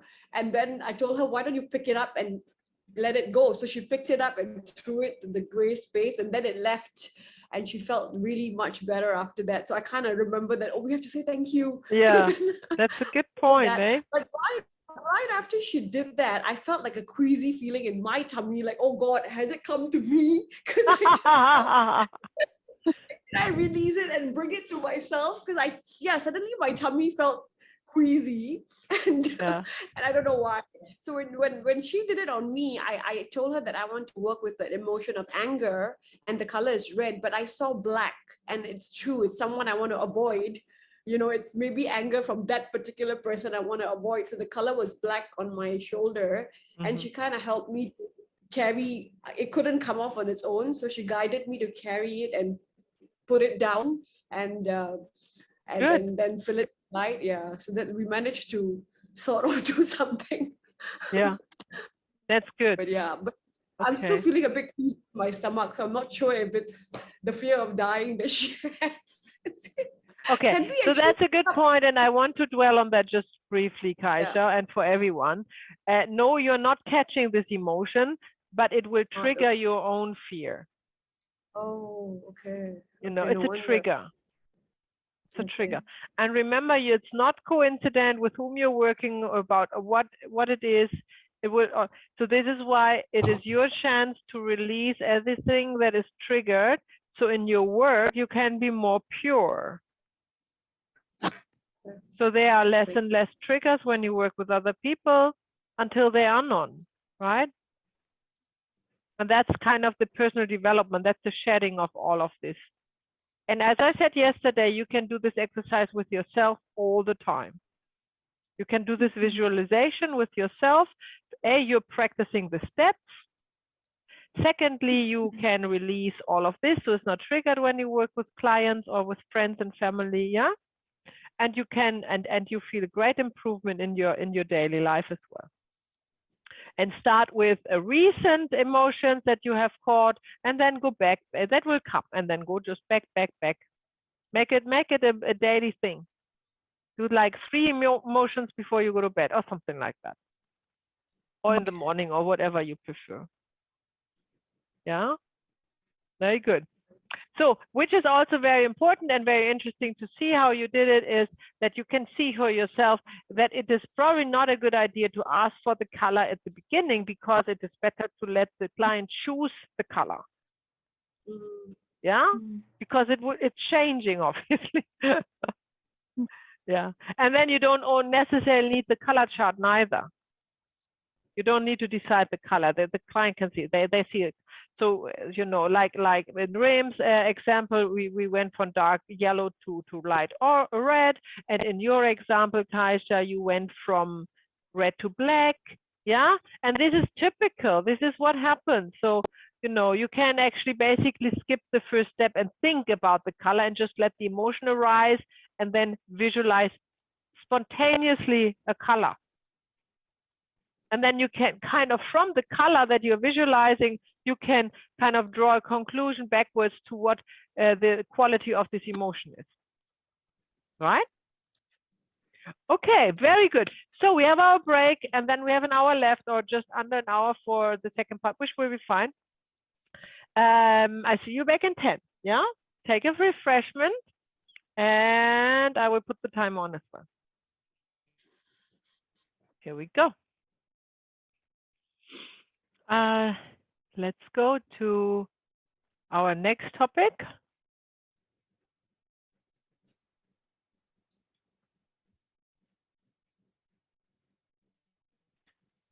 Now we are talking about postpartum depression, and what's the cause of it on a soul level, and how we can help with it. First of all, what is postpartum depression? Do you know? Have you heard of it? Yeah? That is the rejection of the baby after giving birth. Which is, you know, you would think, how is that even possible? You are waiting for your baby, you are nursing for 9 months, you have, you know, given birth, you've been so connected, and then finally the baby is there, and then the mother can't have it. Yeah, it's very stressful, and it happens quite often. Very stressful for the mother, for the baby, and for the father. It's very stressful. And of course, the mother feels super guilty, right? Being such a bad mother, not being able to hold her child, her baby. So why is this? So remember, giving birth is also a trigger, right? So in this case, it is often that the process of giving birth releases memories of being born. That is the trigger. And the unrealized birth energies in the mother, when she was born, are triggered. And you know this, the unreleased birth energies, meaning you want to reject your child, you want to push your child out, you want your child away from you, right? And that is the same energy that is triggered when the baby is born. She needs to go away from the mother, away from the mother, away from the mother. Now she has her own baby born, and she was looking forward to it, and they were all very happy before. And then as baby is born, is triggering this instinct energies. I have to let go. I have to let go. I cannot hold on. You know, the opposite of what a mother would do. So that is a typical trigger, is giving birth to their own child. Or it could be a trigger for an interrupted movement towards the mother. That could be the other one. So it can be either birth energies or an interrupted movement towards the own mother that is triggered when they become mother, right? When they become a mother, if you will. So yeah, I have to look in two directions here. However you look at it, if the postpartum depression is taking place, if a mother is having it, then the baby is guaranteed to have an interrupted movement towards her, yeah? Because the baby wants to be with the mother, obviously, as closer as better, and then the mother's rejecting the baby. So boom, you have definitely an interrupted movement towards the baby. So when the baby is adult and your client and comes to you and has an interrupted movement, and you ask them, and I would probably do that if I kind of interviewing the client, how was your birth? What do you know about your birth? And then the client would say, oh, well, my father told me that my mother had PPD when I was born. Then you know immediately there is an interrupted movement towards the mother, which could be also then multiplicated because the mother could have an interrupted movement. So you know how you go through generations, but you definitely start with your client first. You can also do a rebirthing if it's a case of unreleased birth energies in the mother when she was born, or you can do a family constellation, or you can do both, right? So that's in the situation you have to decide what you do. You cannot always combine everything, and sometimes you need to do both in 2 sessions. Yeah. So you will see how the situation is. So rebirthing. Let's talk about rebirthing. First of all, it's, you know, there's a karma, and there are lots of words for it and everything. And then there are religions, they don't believe in other lives, and then others believe in other lives, and they all look different. So that is all well and good. I'm not going into any discussions about that because I don't care. This is just the method that works. You know, what I teach you works with our work. That's all. So it's a methodology, yeah? And to apply the methodology, you need to have the concept, right? And then you work with the concept, that's all. So when we do a rebirthing, there are lots and lots and lots of ways to do rebirthing, but that's the way I've been told by Markham Southwood, and that's what we do. You need a setup situation and a preparation with your client. So you need to know that your client, well, you don't need to know much actually about your client, but you might want to know the problem that he's struggling with, the issue he wants to look at, or the issue that you have found out needs to be looked at. And a little bit of a preparation. The preparation is the breathing and everything else we do in a guided meditation, yeah, because this is a guided meditation, the rebirthing. So we need to set up our client for that. While we do that, the client is going in alpha state. Now, from your first experience you just had in this exercise, and the feedback was, for example, Rosemary was giving, she wasn't sure if Reem was really in alpha state. That is fine. It is probably not the case. This is why you have to practice it. You practice on yourself, you practice on your partner, you practice on your children, on your mother, on whoever, sister, brother, whoever you, bestie, whoever you get hold of, right? It is just a matter of practicing. It is not to be expected that you, it's like learning, I don't know, how to hypnotize people. You can't do that like this, you know, you have to practice it. However, to guide in the alpha state is much easier, of course, than hypnotizing anybody. Not that I believe in that particularly, but anyhow, it's much easier. And what you really need to do is your client or the buddy you are working with, they need to be completely relaxed and 100% trusting you. Yeah, that's all. So if they are 100% trusting you, they can relax, and then they go in no time in alpha state. Of course, if you know you're a student and you, so there's a lot of things, the voice, the tone of your voice, the how slow you speak, for example, and there's a lot of help you get to guide your client in alpha state with your voice, right? So you can practice that, right? So if you are like rushing through things or overthinking things, then your client basically cannot relax. That's just what it is, right? So this is all you need to do. You really need to guide your client into a relaxed state, which we call alpha state. And fun, of course, you can practice that. You guide the client back to the time and to the wound of the mother, to the moment when it was right time to be born. Remember, this is why you need to know what a normal birth looks like, because you would guide your client back to the time when it was 40 weeks, the normal time, regardless what kind of birth they have. We are not going in a rebirthing and repeat the birth that was problematic.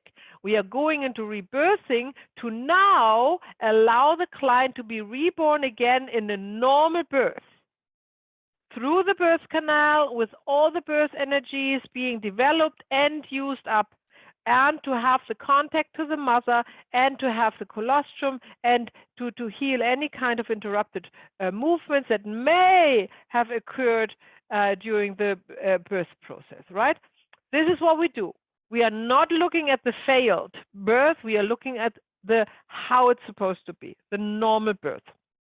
So you guide your client back to the time just before the water breaks. So you know you got the beginning of the birth, because the beginning of the birth is important, because this is when the birth energies are developed. And if you would have a client who had like a cesarean section, which is very, very common nowadays, the birth energies have never been developed because they were too early, most likely, if it wasn't an emergency cesarean section.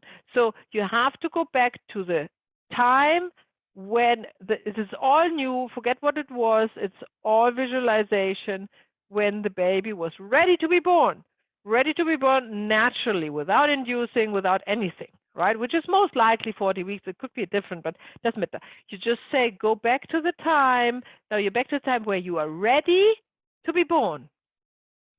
Yeah? That's where you guide to. Then you guide the client through the whole birth process. And it needs to be really step by step, and you need to picture it for the client. So you say, okay, now you feel how the space is getting tight around you. There is barely any water. Now it's dry because the water broke, right? So now it's really dry. You feel how your skin is rubbing against the wound because there's no water anymore, yeah? So there's just the little the bladder, the thingy around the skin, and then there is the wound already of the mother. So it's, you know, and then you guide your client through this motion, that this contraction of the womb, that they can feel that, right? How the walls are coming closer and releasing, and he can barely breathe, and he needs to go out because there is no space anymore. This is how you guide the client into the birth. So he is back in time, now in the birth canal of the mother. Head first. This is why if you have never given birth, you have to actually watch some YouTube videos and look some picture books or something up. So you can see how a birth looks like from the perspective of a baby. Yeah. And then you are visualizing that for your client.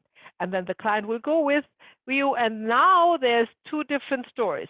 If you are, which is preferable, you have the client with you in your room, or your friend with you practicing. You have to stand behind them and reach with your arms around the upper body, under the shoulders, but with the arms inside. So your client's arms need to be inside. And you are hugging, but hugging so tightly that it's almost hurting. Yeah. So tightly that they need to go away. That's how the womb is actually working on the baby. It's so tight. Yeah. So you really have to hold tight, and they will struggle. And that's exactly when they start to struggle, they are in the rebirthing. Yeah. So then don't let go. Don't say anything. Let it just happen, and hold tight and just repeat the words. It's getting tighter and tighter, and you need to go out. There's no space anymore. You need all your energies to get out. You have to do exactly that, the whole birthing process. And then when the client is with you, they will start to wiggle, and you don't allow them. So you are holding strong, and then they will kind of start to wiggle, falling forward head first, because this is how a baby is born, head first, right? So now you have them head first, then you go down with your client onto the floor. This is why you need to prepare with a blanket or on a cushy carpet or something like that. Goes down, you go with your client, don't release your grip. You go on your knees with your client, you go down, lying down, hold your grip, and then the client will wiggle. And this is exactly what happens. I have seen it many times. I did it myself quite often. This is exactly how the birth energies will all be created in this visualization. It's really fantastic. And then all these birth energies will be used up, and it will not take 6 to 8 hours, by the way. It will just take 20 or 30 minutes. Yeah. So don't worry about that. You don't need to hold them for 6 or 8 hours. It's just 20, 30 minutes. And then they will wiggle so vigorously out, and they will come out. The shoulders are out, the arms are out, and then you still hold tight. You hold tight until the hips come out, and even the feet. So you even hold tight until the feet come out. Yeah. So it's not just about one hug. It's about the whole body needs to go through the birth canal to release all the birth energy. Now then your client is out. Then the next thing is that you're obviously representing, in this case, the mother, right?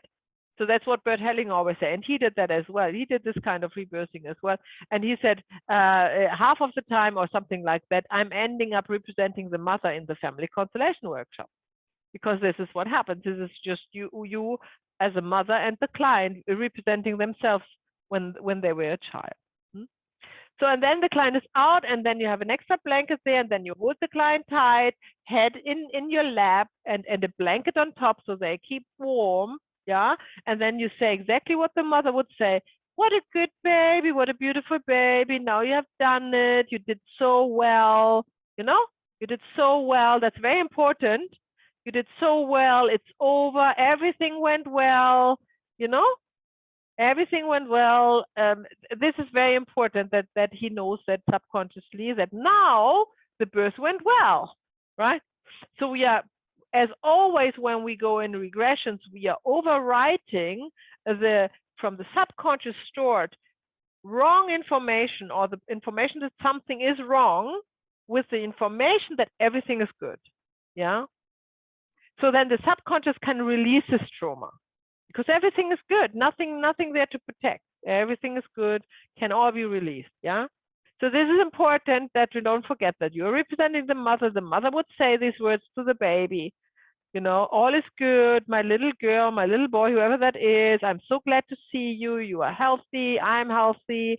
Everything is good. No? Okay. And that's a rebirthing. And then you can keep with whomever you are doing this work in your lab as long as you want to. And then you say, okay, we leave it here. Like, okay. Right. Of course, then you have to take these precautions if this is all in a room, that you and your client cannot fall and cannot get harmed, of course. Yeah. If you do that online, I do that online. I'm not saying you should do that online at all, right? This is not safe.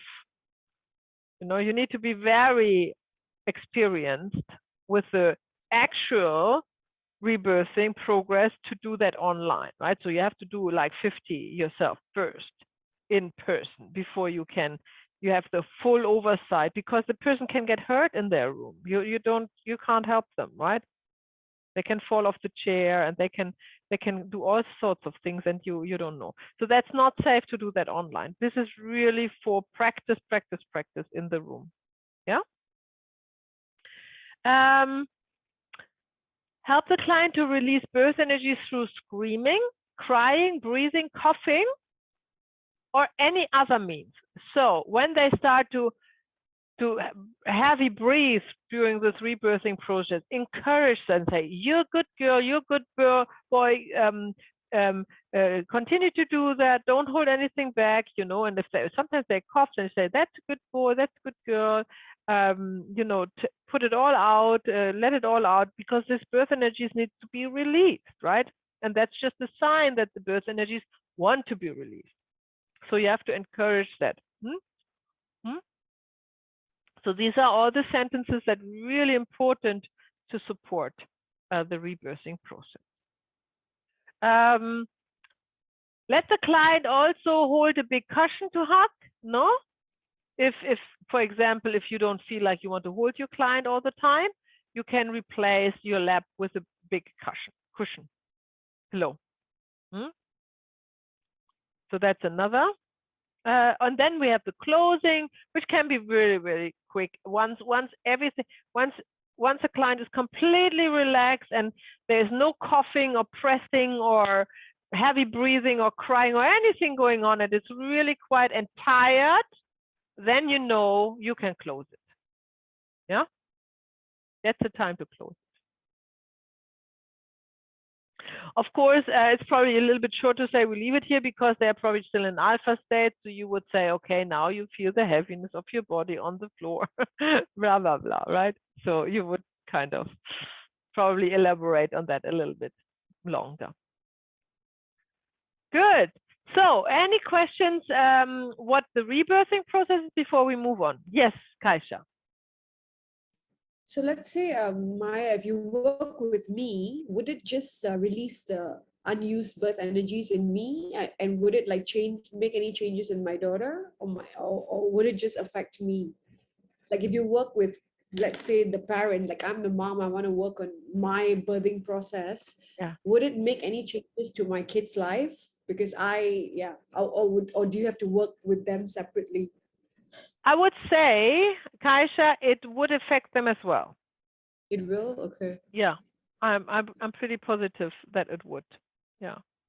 But if not, then definitely, and they wanted to, then they can come to work as well. Okay. But this so if you work with either the mother or the child, it would like have a ripple effect on both of them. It does, yeah, like in family constellation as well, it does. How deep it goes, I can't tell you, and it's probably also up to the individuals. I'm not quite sure how. I cannot really foresee that the full impact on others. But definitely, when you come with your unreleased birth energies, we can release that, and it will definitely help you. And because the connection, the energies are, the unreleased must be the same in your child. Chances are, that because when we are going through the birth, and we are not doing a rebirthing with you, you are the mother. So you are going through the giving birth process. So basically your child is part of this regression, if you will. So I would say in this circumstances, you definitely would also have an impact on your children. Yeah. So if you're working with the mother, then the facilitator becomes just the facilitator, right? Yeah. She doesn't take the role of Just the the mom. facilitator. Yeah. Yeah. Okay. Yeah. Okay, thank you. Okay. Any other questions? Yes, Rosemary?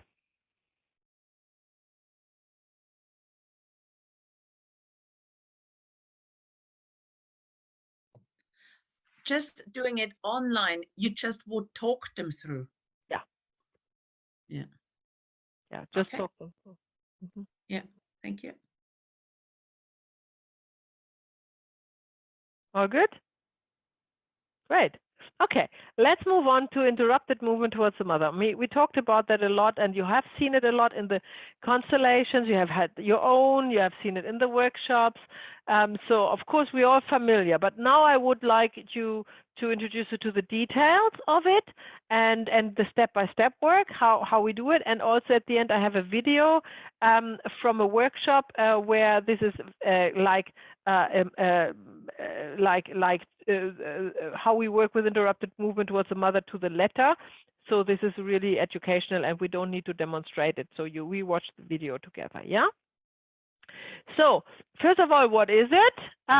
When does it occur? Signs, of course, very important. What to do, that's what we look at. We ask the question, what about the father? Of course. And let's go right into the definition. Every child is drawn towards their mother in search of nourishment, care, love, and protection. Without these instinctive energies, the child wouldn't be able to secure its life. Yeah? This is a given. That's the law of nature.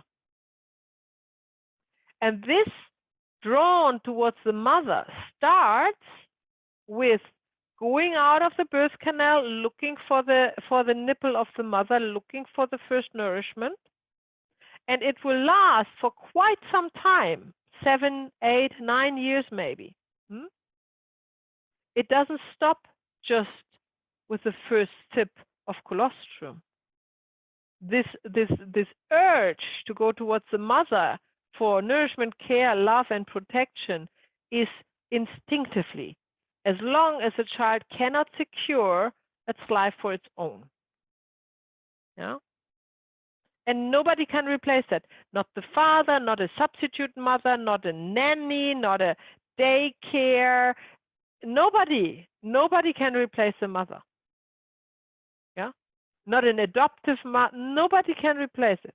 These instinctive energies are very specific, same as the birth energies to the mother. Okay. This is why when we are not living, like when we are living in this layered family life that we often have nowadays, is that often the mother is not able to provide for the child for this long time. Before it was a natural, the mother always had a baby on her back. That was just what it was, and then it had the baby at the hands, or it was always there. It was always crawling around, and it was just wherever the mother was, right? But these times are over. We don't have that anymore. But these instinct energies are still developing as if has nothing changed. Yeah. So chances are that absolutely everyone has an interrupted movement towards the mother, which is pretty much sure. This is pretty much what we see anyhow. Right. So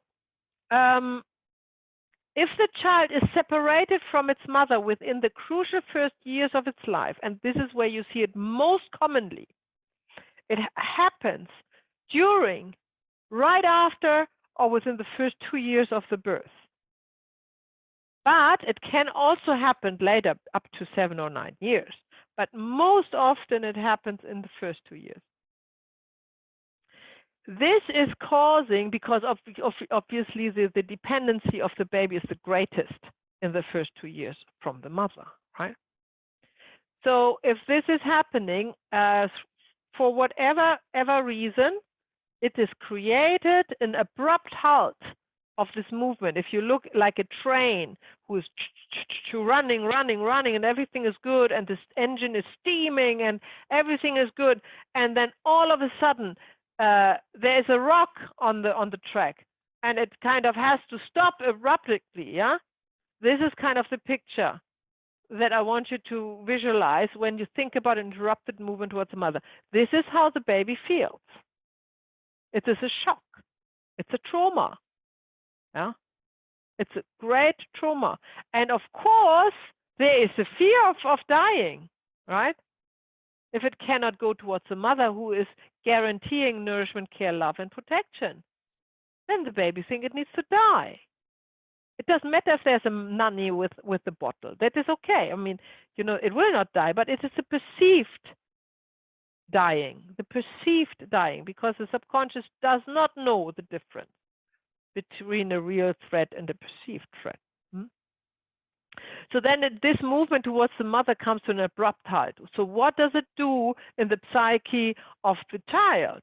The child is traumatized, afraid of dying, and loses trust in the mother to be able to protect the child. The trust is gone. It's like done. Yeah. There's nothing nobody can do. It's just what it is. The trust is lost. It's done. But the energy to move towards the mother is still there, right? So the child wants to go to the mother, but it thinks it cannot do that because it's not safe, because it's gonna be disappointed again. That is what kind of happens in the psyche of a child when this movement is interrupted towards the mother. It occurs either through accidents or illnesses of the child of the mother.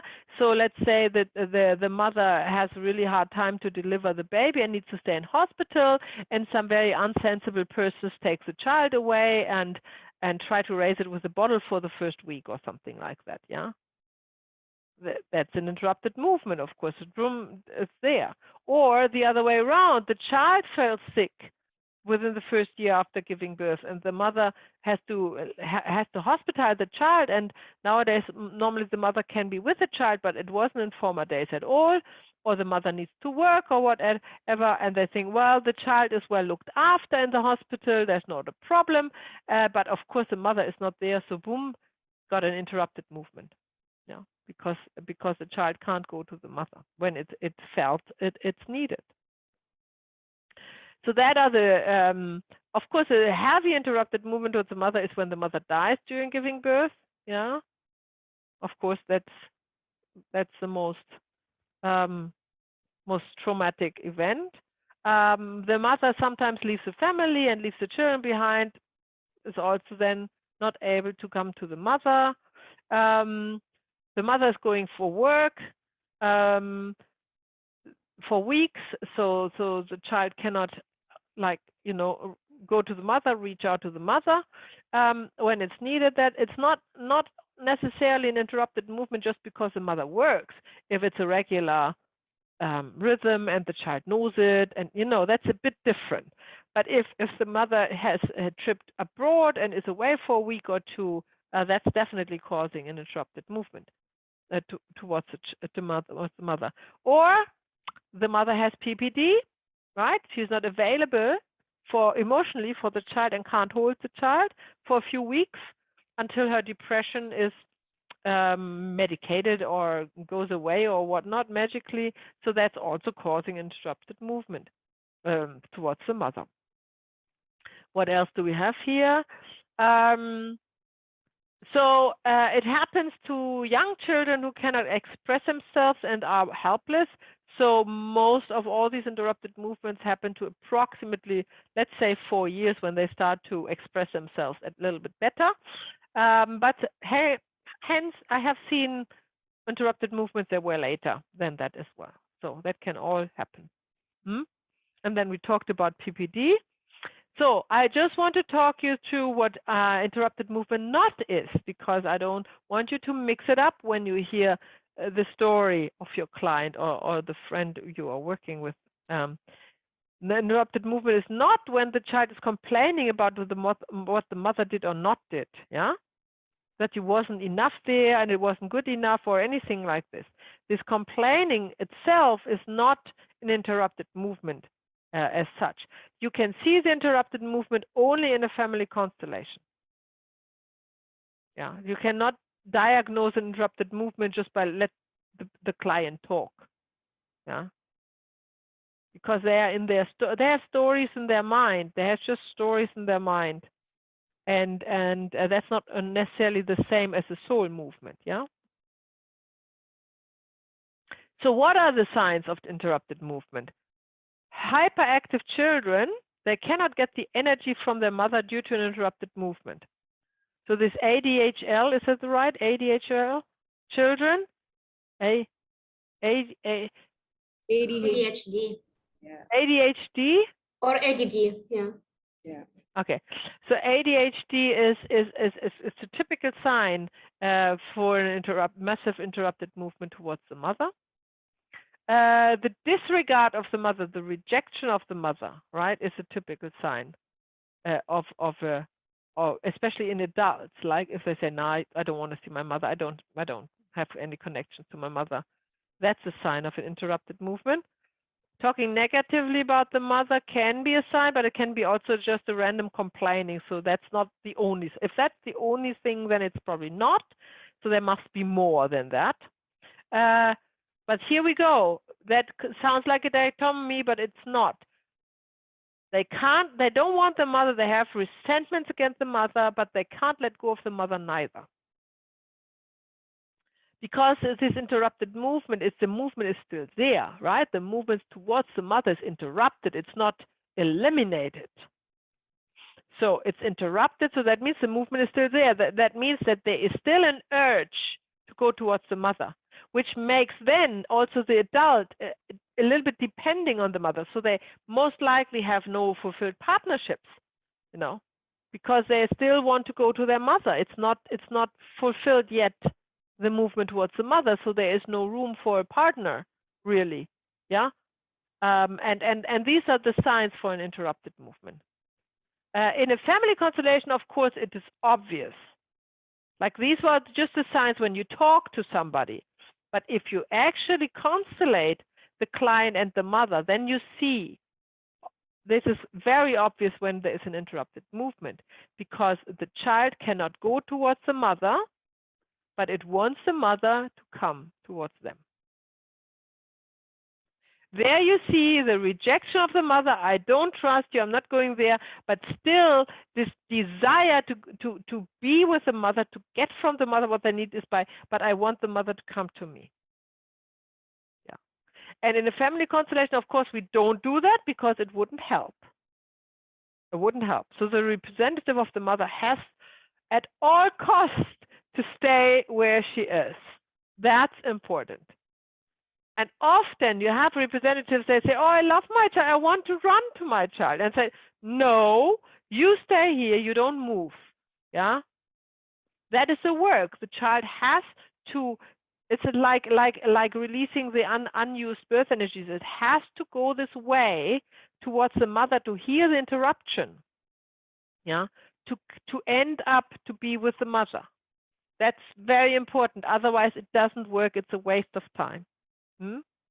So mother stays where they are, and now we deal with the client, with the representative of the client, to make sure that this client can overcome their interrupted movement, the interruption. How do we do that?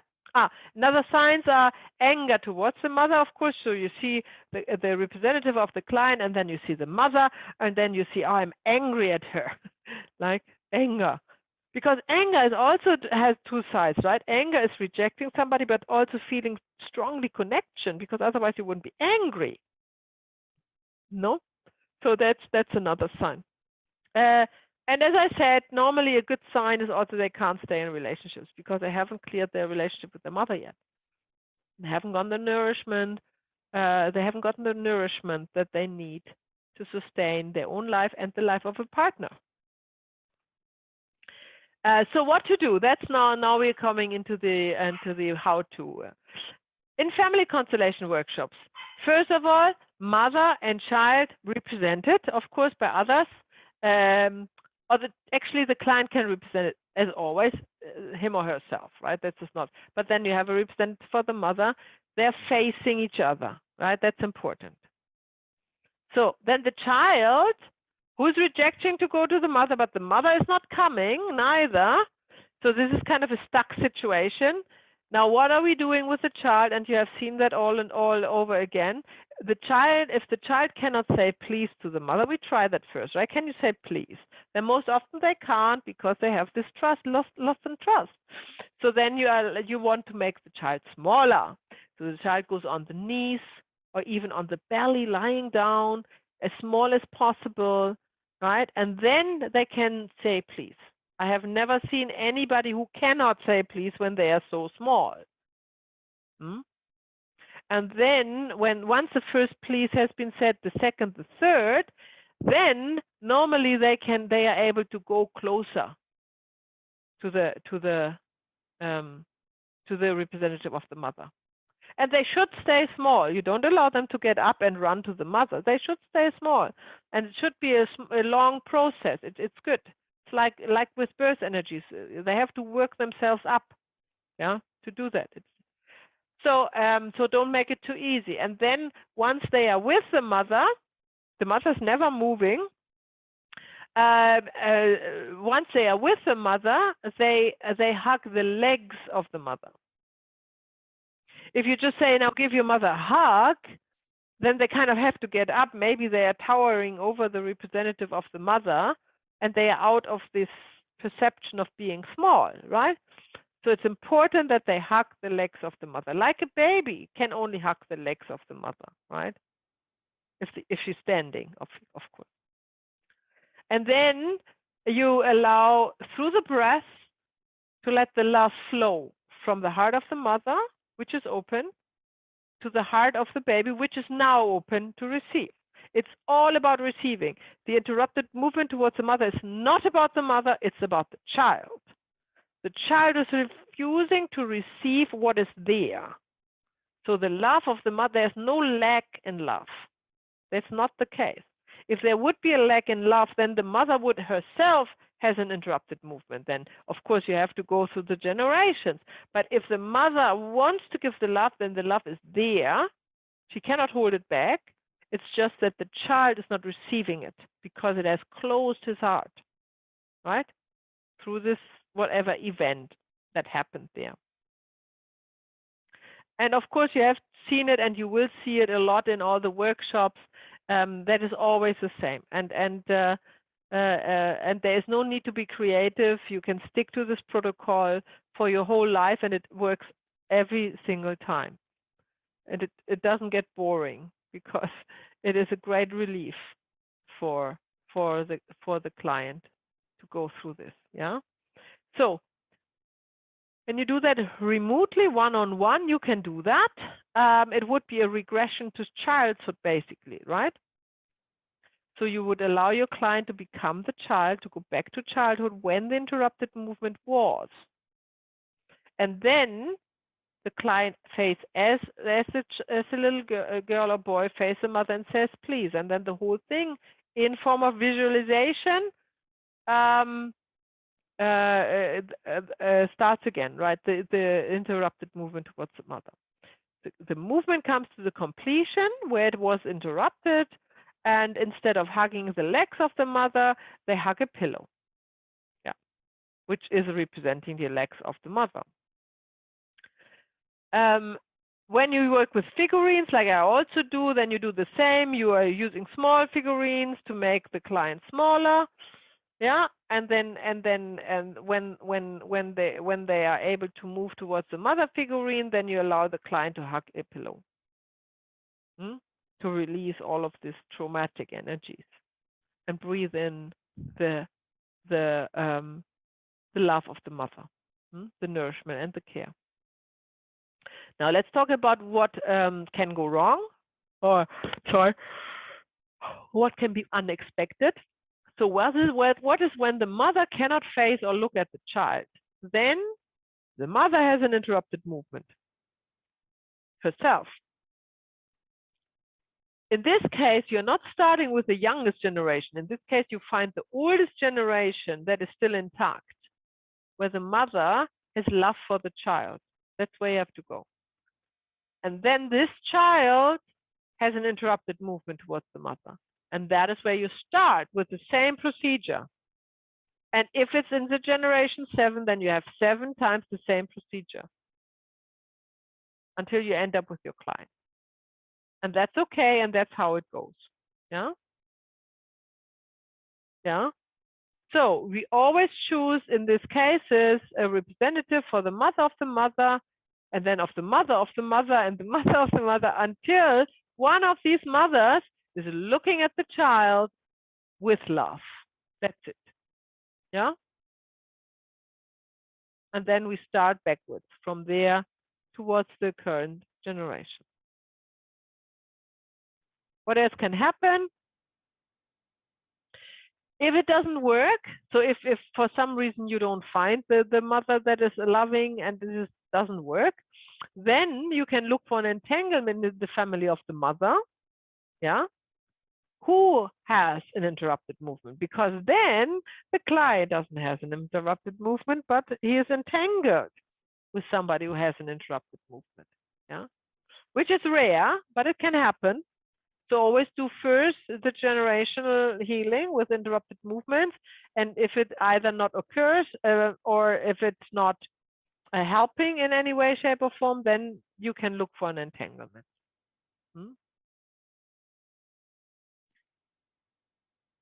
When the mother cannot look at the child, but she has not an interrupted movement towards her mother, then the falling back position is, yeah, that she has trapped birth energies from her birth.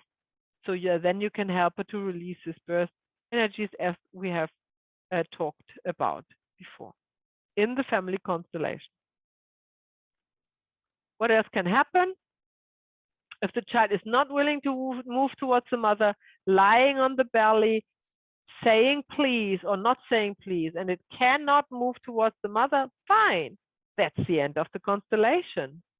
There is nothing else you can do. Don't start to look for something else. This needs to be done.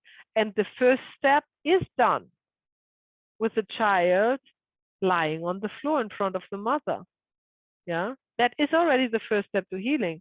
Now, it doesn't need to happen all in one constellation, you know. And if it's an interrupted movement towards the mother, sometimes multiple, sometimes a severe one, that is completely normal that you have your mother standing in the family constellation all the time. Up to 10 times or 20 times, the mother relationship is so important. This is, you know, it's not done with one mother-child exercise in a family constellation workshop and then everybody is healed from any emotional traumas towards the mother. That's not how it works. It is a process, and it's totally fine if the client cannot go further in one session. That's fine. Don't worry about that. It's enough. He got enough with whatever was enabled in that time that he had.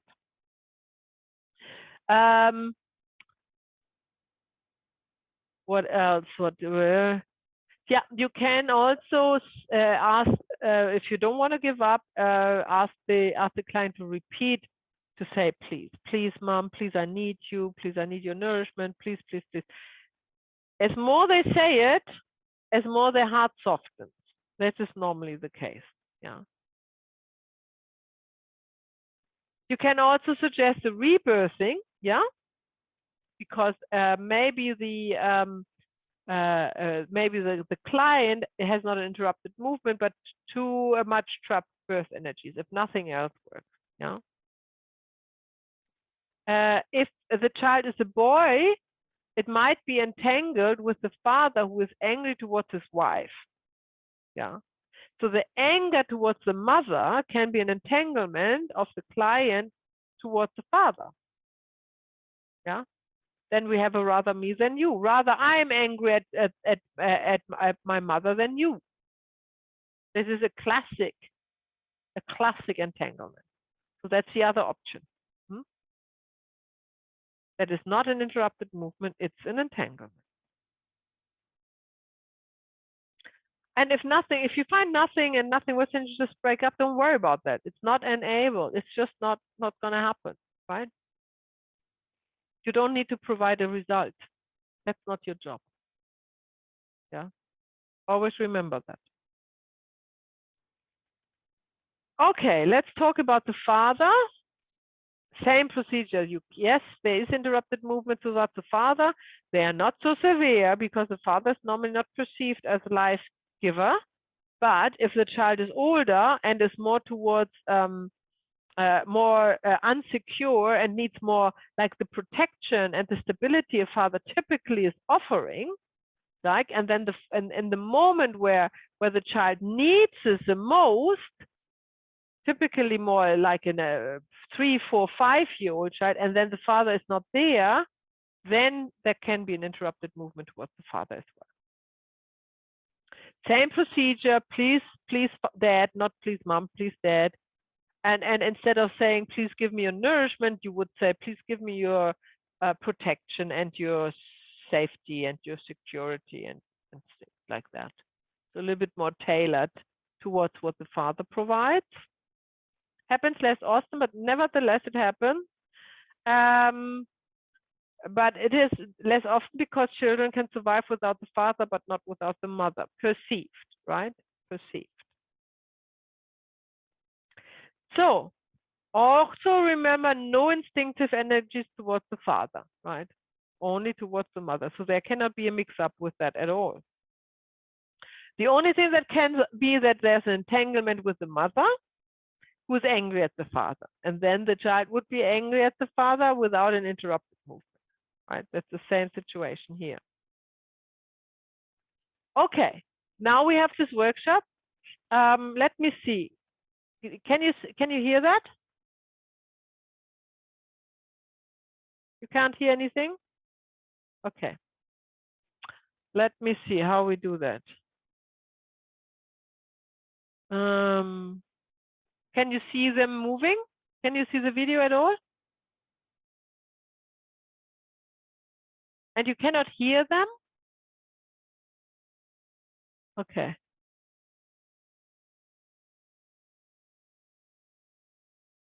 Hang on.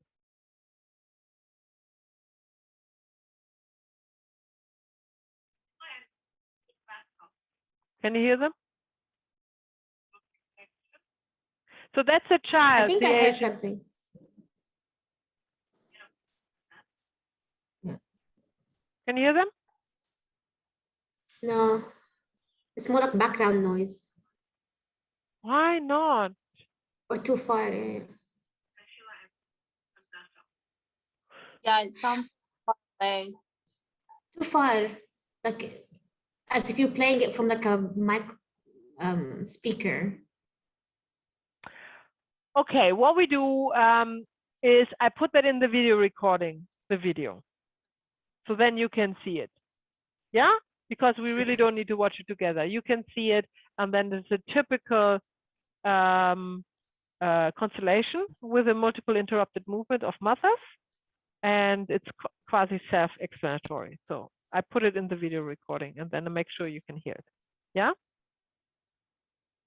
Okay, so before we meet tomorrow, any questions to what we went through today? Yes, Kaisha, you go. So I have some questions. What is the age again? You said it happens up to 4 years old. Can it happen to a child older? Yeah, rarely, but it does. Yeah, I would say probably 7, 8 years is probably max. So there's no set age limit, right? It could be any age.